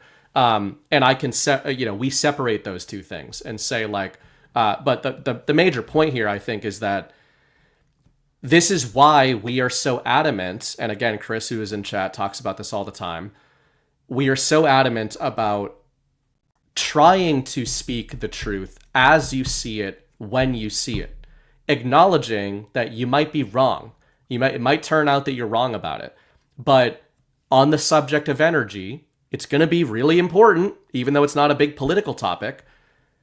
Are you at an advantage if you were waiting for the central narrative to catch up and start slowly dripping you the energy transition narrative, or would you have been at an advantage if you were engaging with topics like this 2-3+ years ago and front running this transition? And you can apply this across the board. And as you brought up, elections, will it have been better to wait to openly talk about stolen elections when the central narrative gives you permission to, or to talk about it now when it is the truth? It's still the truth now. It's going to be the truth then.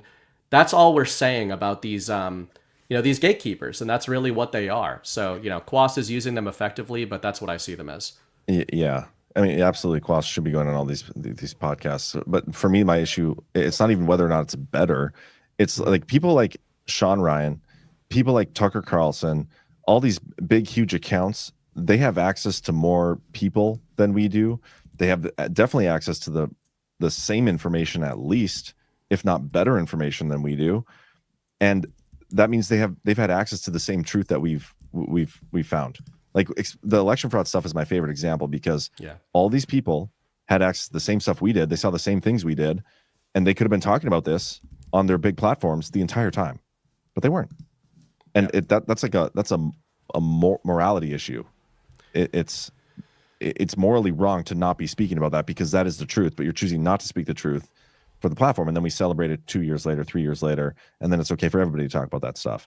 So again, the only reason I brought up the Quas video and going on Sean Ryan is because it's one of those things where, and this is a very innocent one because it's energy stuff, and I'm sure there were other people talking about general stuff like this, but it's that discussion that we were having on my show 2 years ago, 2+ years ago, is now being had on Sean Ryan. Yeah, it's going to be the same. When is Sean Ryan going to interview somebody about election fraud? It's going to be on that same 2-year delay? Yep. Yeah, it's going to be once it's safe. And when you use the word morality, I think it's important because I agree with you. And I also agree, even if the morality is not quite what people think. So I think when you say that, people assume that you're saying these people, these communicators with these platforms have bad intentions, right? Like they're gatekeeping the information itself because of sort of the stuff we talked about in the Tim Pool Israel segment. I think that is sometimes the case, but it is also immoral to not go into these topics because of financial considerations, right? So like too often our criticisms of these kind of nodes get ignored because people say, oh, they're not doing it on purpose. Like they're not in the pocket of the government or whatever. They're not part of the deep state. It's like, okay, well, you don't know that, first of all. But even if I grant you that argument, as Steve Bannon said specifically about Charlie Kirk, if you are not talking about these topics for monetary considerations, which I think is most of the reason for most of these guys, it is also immoral.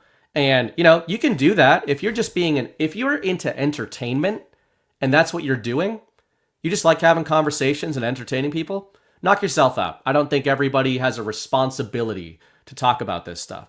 But it's when you brand yourself as somebody who wants to find the truth, as the Ryans and Tuckers of the world do, then that is where you are crossing a moral boundary there, because you are misrepresenting what your intentions are. Yeah, I did find this clip. I forgot about this. This is a shorter one. We're talking about Quas in the elections, or the military elections. This is about selfless service. It's not about me, and it's not about any one person. Everybody in uniform is dedicated to our Constitution, and we swear an oath not to our chain of command, but to the Constitution. So it is incumbent on every military officer that if they're given an order that is illegal, immoral, or unethical, and if it violates the Constitution, it is illegal, they must reject it. And if they are told to do it anyway, they must resign. And how much they talk about it is really their own, of their own volition. But what you want is a very strong relationship between those that have been elected into the American political class by the American people and the military. The real problem, though, is if you can't trust the elections, then the American people are getting delivered to them by the military something that is unconstitutional because the military makes this fundamental assumption that the elections were valid and the person giving them the orders is going to support and defend what the people want. Yeah, you guys can go find that interview on my Twitter. I think we I recently, what episode was it? I recently had him on the narrative, actually, like in February, and that was an awesome episode too. If anybody wants to look that up. He's made a few of the rounds. Some Badlands people recently. I know he's on Rug Pull Radio. I think Jordan did a show with him. Episode 11. I'm gonna end the show tonight with that 6-minute clip of him at GART because it's so good. But yeah, I'm very excited to see it. There's rumors he may have attempted to give Badlands Media a shout out. We'll see if Sean Ryan edited it out. Not that that's the point, but it would be funny. Gratitude 555 in the chat says, I think Sean Ryan is a straight shooter. He may be a straight shooter, but there's no such thing as a retired CIA agent. Just saying. Yeah. No. One other note I had on that trailer in particular, which dovetails perfectly into my argument that Quas is very good at traversing narrative layers. The very end of that clip, Sean Ryan makes a comment about Donald Trump and how does he not know about this with China, right? And Quas says President Trump is aware of this, and then reiterates when Ryan's like, "Oh, is he really?" And he says, "Yes, he is."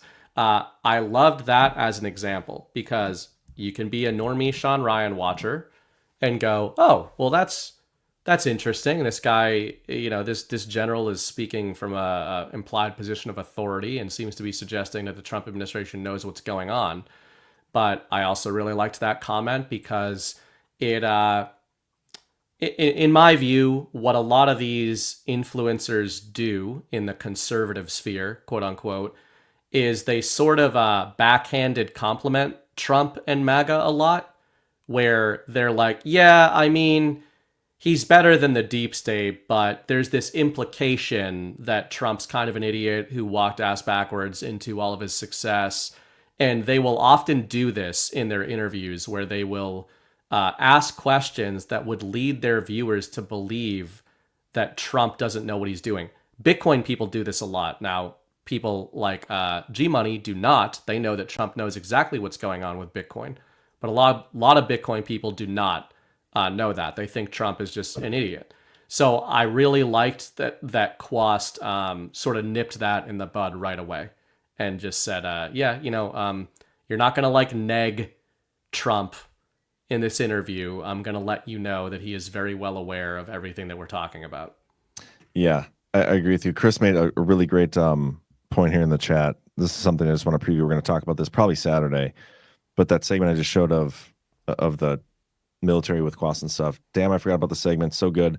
That is absolutely crucial. He just described the situation where the military would prioritize the Constitution over the election. And I think that is, I kind of forgot about that clip too until that's their oath. I just played it. So we'll talk about that. You guys, Sean Ryan being a contractor for the CIA and whether or not he was a CIA agent, he still worked for the CIA. I know there's a difference between the two, but he's still former CIA. They're all contractors, most of them. Yeah, come on, guys. This is 101. Yeah. Anyway, we got a lot of rants and stuff to go through. Maybe some boost. Do you think we should maybe do some of that? If you guys are new to the channel, we got almost 26,500 watching live right now. Hit that thumbs up. Make sure you guys give us a follow over here. We got lots of content all day long. Yeah, why don't you read some Badlands boosts if we got any? Yep. We got one from a few days ago. Facts Not Wishes sent $51 over and said one of BB's finest moments in a mountain of them. The Constitution was a system intended to codify and protect those principles. It did not work. Keep up the inspiring work. Yeah, that wasn't me being anti-Constitution. It was just me saying that it didn't work because it didn't. So anyway, that's all the boosts. All right. Or maybe it did work. Well, it worked. We're supposed to follow directions and throw it off our back now. Well, actually, the clip you're going to end the show with is Quas basically talking about that very thing, and he gives a very good answer to it. Yes, he sure does. Oh, I forgot to check. Bitcoin's down. It's crashed. It's over. It's over, boys. It was a rug the whole time. I think First Nancy Mace's titties, and then Bitcoin. The Nancy Mace titty rug pull was kind of crazy. Yep. Kind of crazy. I was going to make does the carpet match the drapes or something, but with rug pull, does the rug pull match the drapes? Mm-hmm. We are happy to host any of these Congress thoughts, because that's what seems to be the emergent meta in Congress right now, is just like the thought brigade. My theory on that is they know that they're illegitimate, and they're trying to front run that. So there's some rebranding efforts going on. We have Only Lands on Tuesday nights. We are happy to host them puppies. Them puppies. I mean, do you think it's just going to become a thing now? Like, yeah, it's going to be OnlyFans models becoming congresswomen now? I think it's the opposite. It's going to be congresswomen becoming OnlyFans, because, OnlyFans has a brighter future, I think, than Congress. Yeah. Well, if they do decide to start coming out, we could even rename that show, like, from Only Lands to like something with the word thoughts in it, like an intrusive thoughts, or like, I'm sure we can find like a movie title. That's a good, right. Thoughts and feelings or something. Brigade. I don't know. Yeah. We'll workshop it. Yeah. So guys, do us a favor, go bug the crap out of Anna Polina Luna and Nancy Mace and tell them to come on our Only Lands show. See what they say. Yeah. But don't sexually harass them. They'll do that on their own. Yeah. Let them sexually harass themselves. Right. All right. Let's go through the rants here. Micro Toolmaker. Good to see you, man. Love you guys. Where we go one, we go all for $77. Thank you. Appreciate you. And by the way, I think I saw him gift some subscriptions. If anybody else did and we missed them, we appreciate it very much so. But sorry, Snowcat is doing that all the time. I don't know if he did tonight, but shout out to Snowcat, because he's always doing that. Yeah, and his dog. What's his dog's name again? It's not Maggie. No, but it's something like that. Something like Maggie. There's a lot of things, but I can't think of a single one. Does anybody know what Snowcat operator's dog's name is? Both Snowcat and Quas will probably be in Deadwood. Probably. So, which, by the way, we're selling a good amount of tickets to Deadwood already. I guess I could probably check, see where we're actually at. But last I checked, we were getting close to what we had sold for Plymouth, like already getting close, and we're months away. So I would encourage you guys to get on those tickets sooner rather than later, mainly because of the lodging aspect. Probably get on it, but yeah, we're like 50 some tickets away from reaching our Plymouth numbers already. So it's going to be a big one, I think, and may have some announcements on that coming up. We shall see. But all right, let's keep going here. Marcus 22901, love all you do. Where we go on, we go all APL. I think that deserves a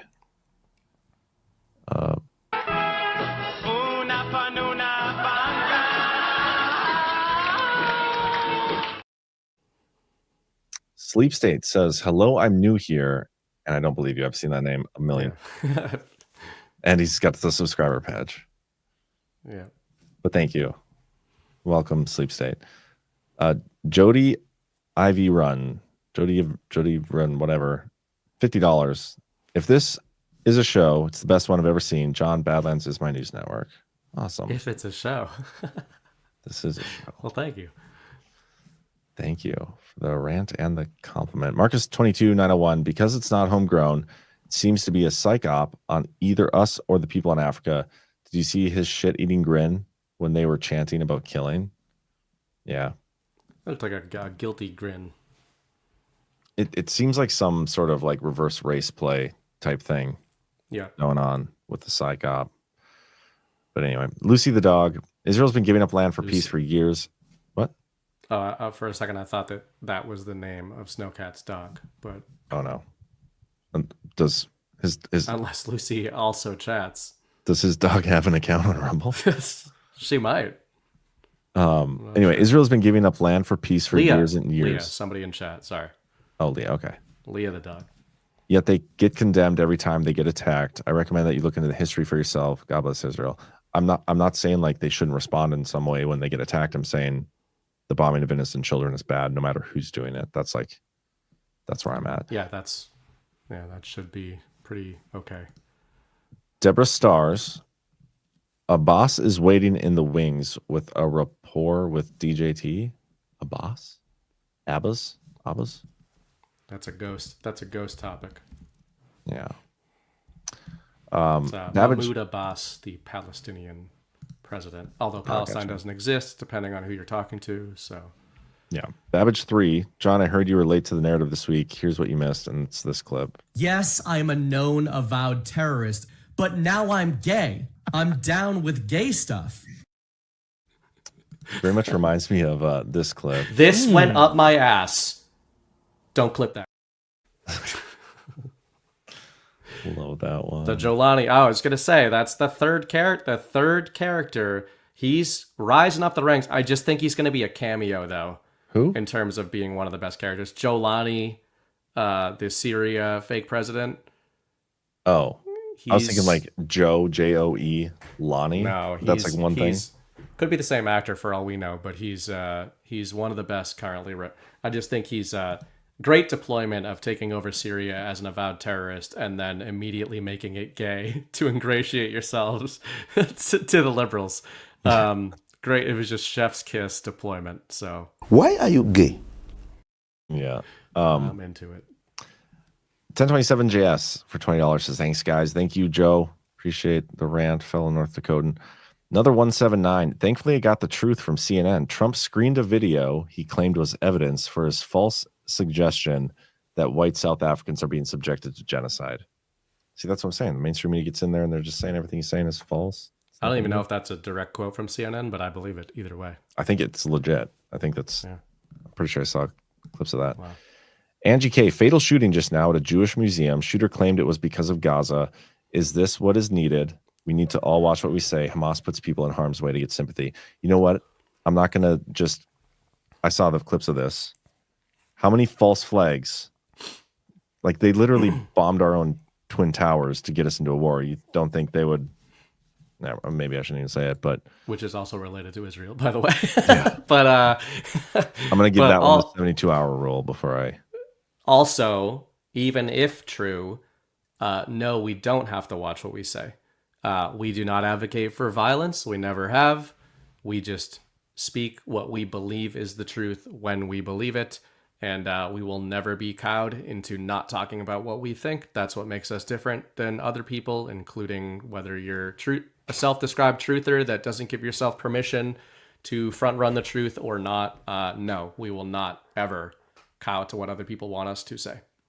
Yeah. But thank you for the support either way. Yeah. Appreciate the $10 rant.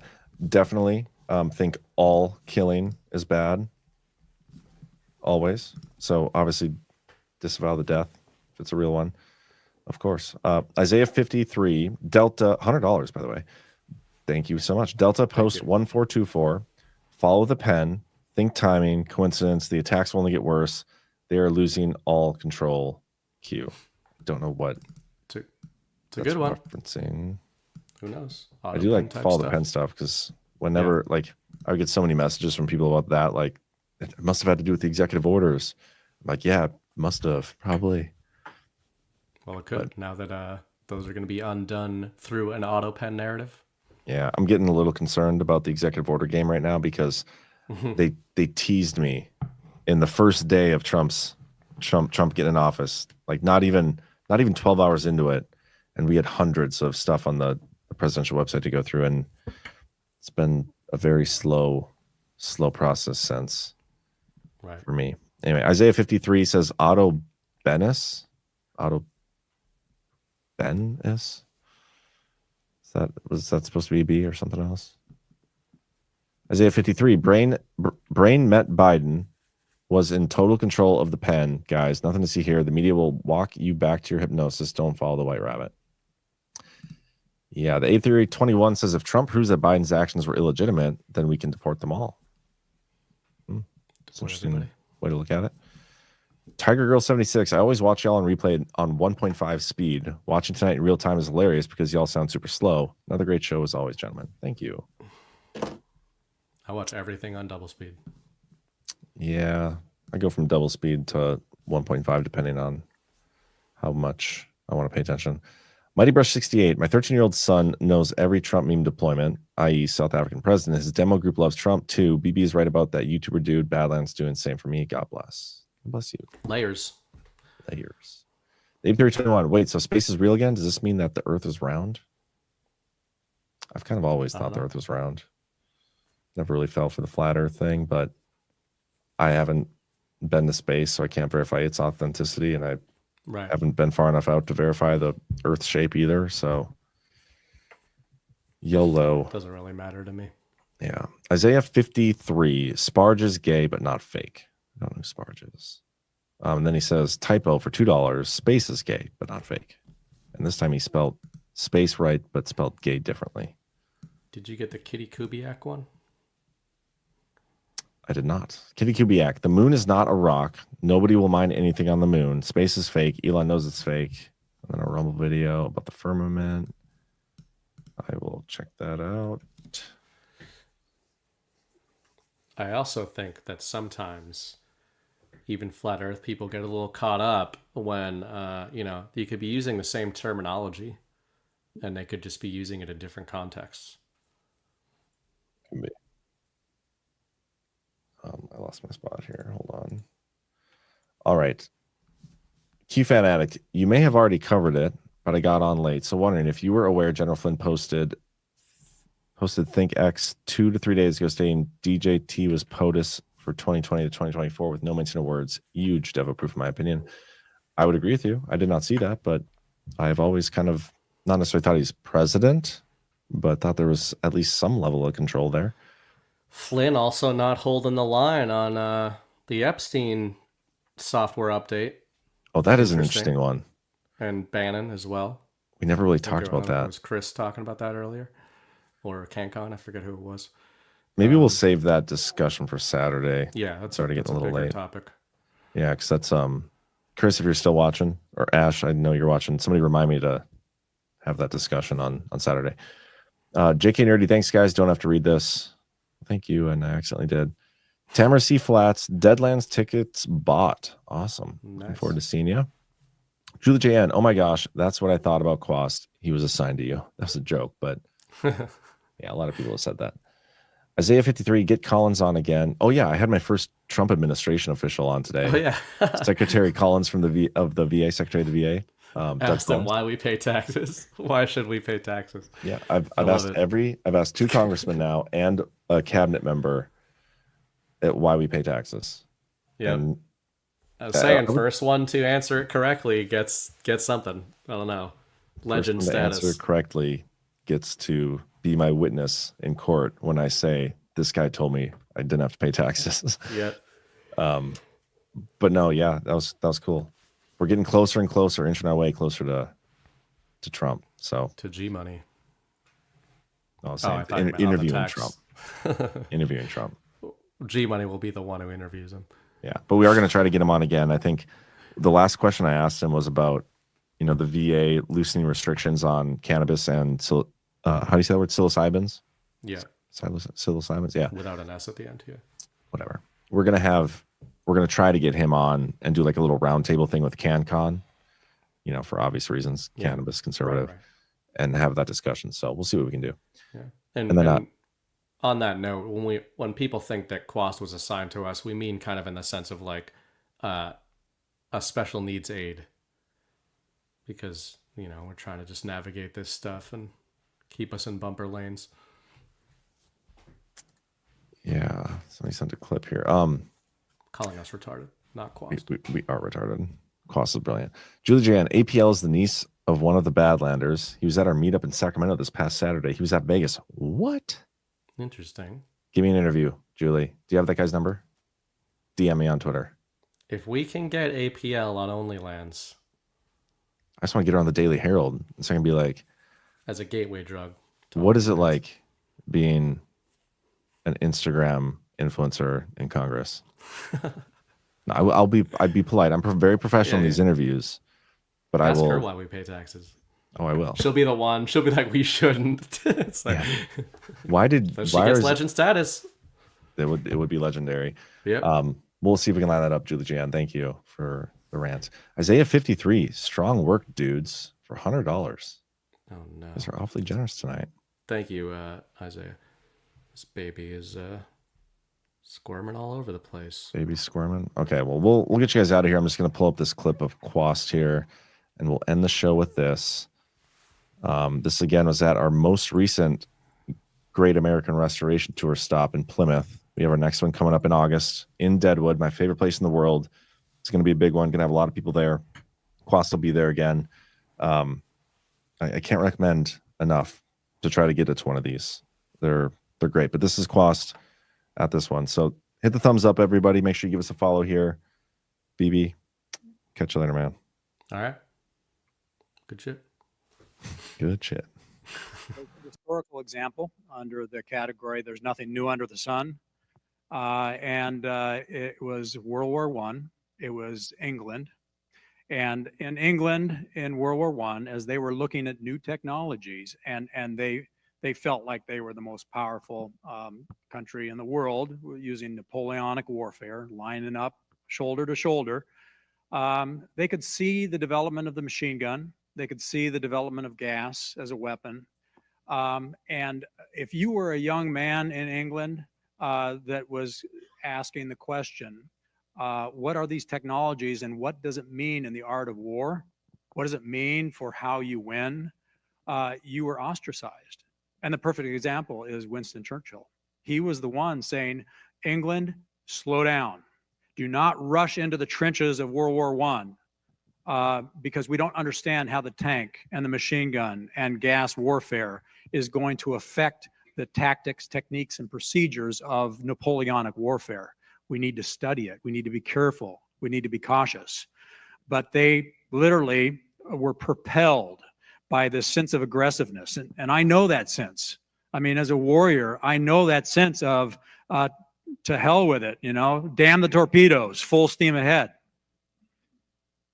And after England lost an entire generation of everybody under 40, every one of your kids and grandkids are dead. And our generation in this room asked the question, why did we lose an entire generation of men? Because we were so anxious at solving the problem. And Dr. Fisher, one of their greatest academics, did a study to answer this question.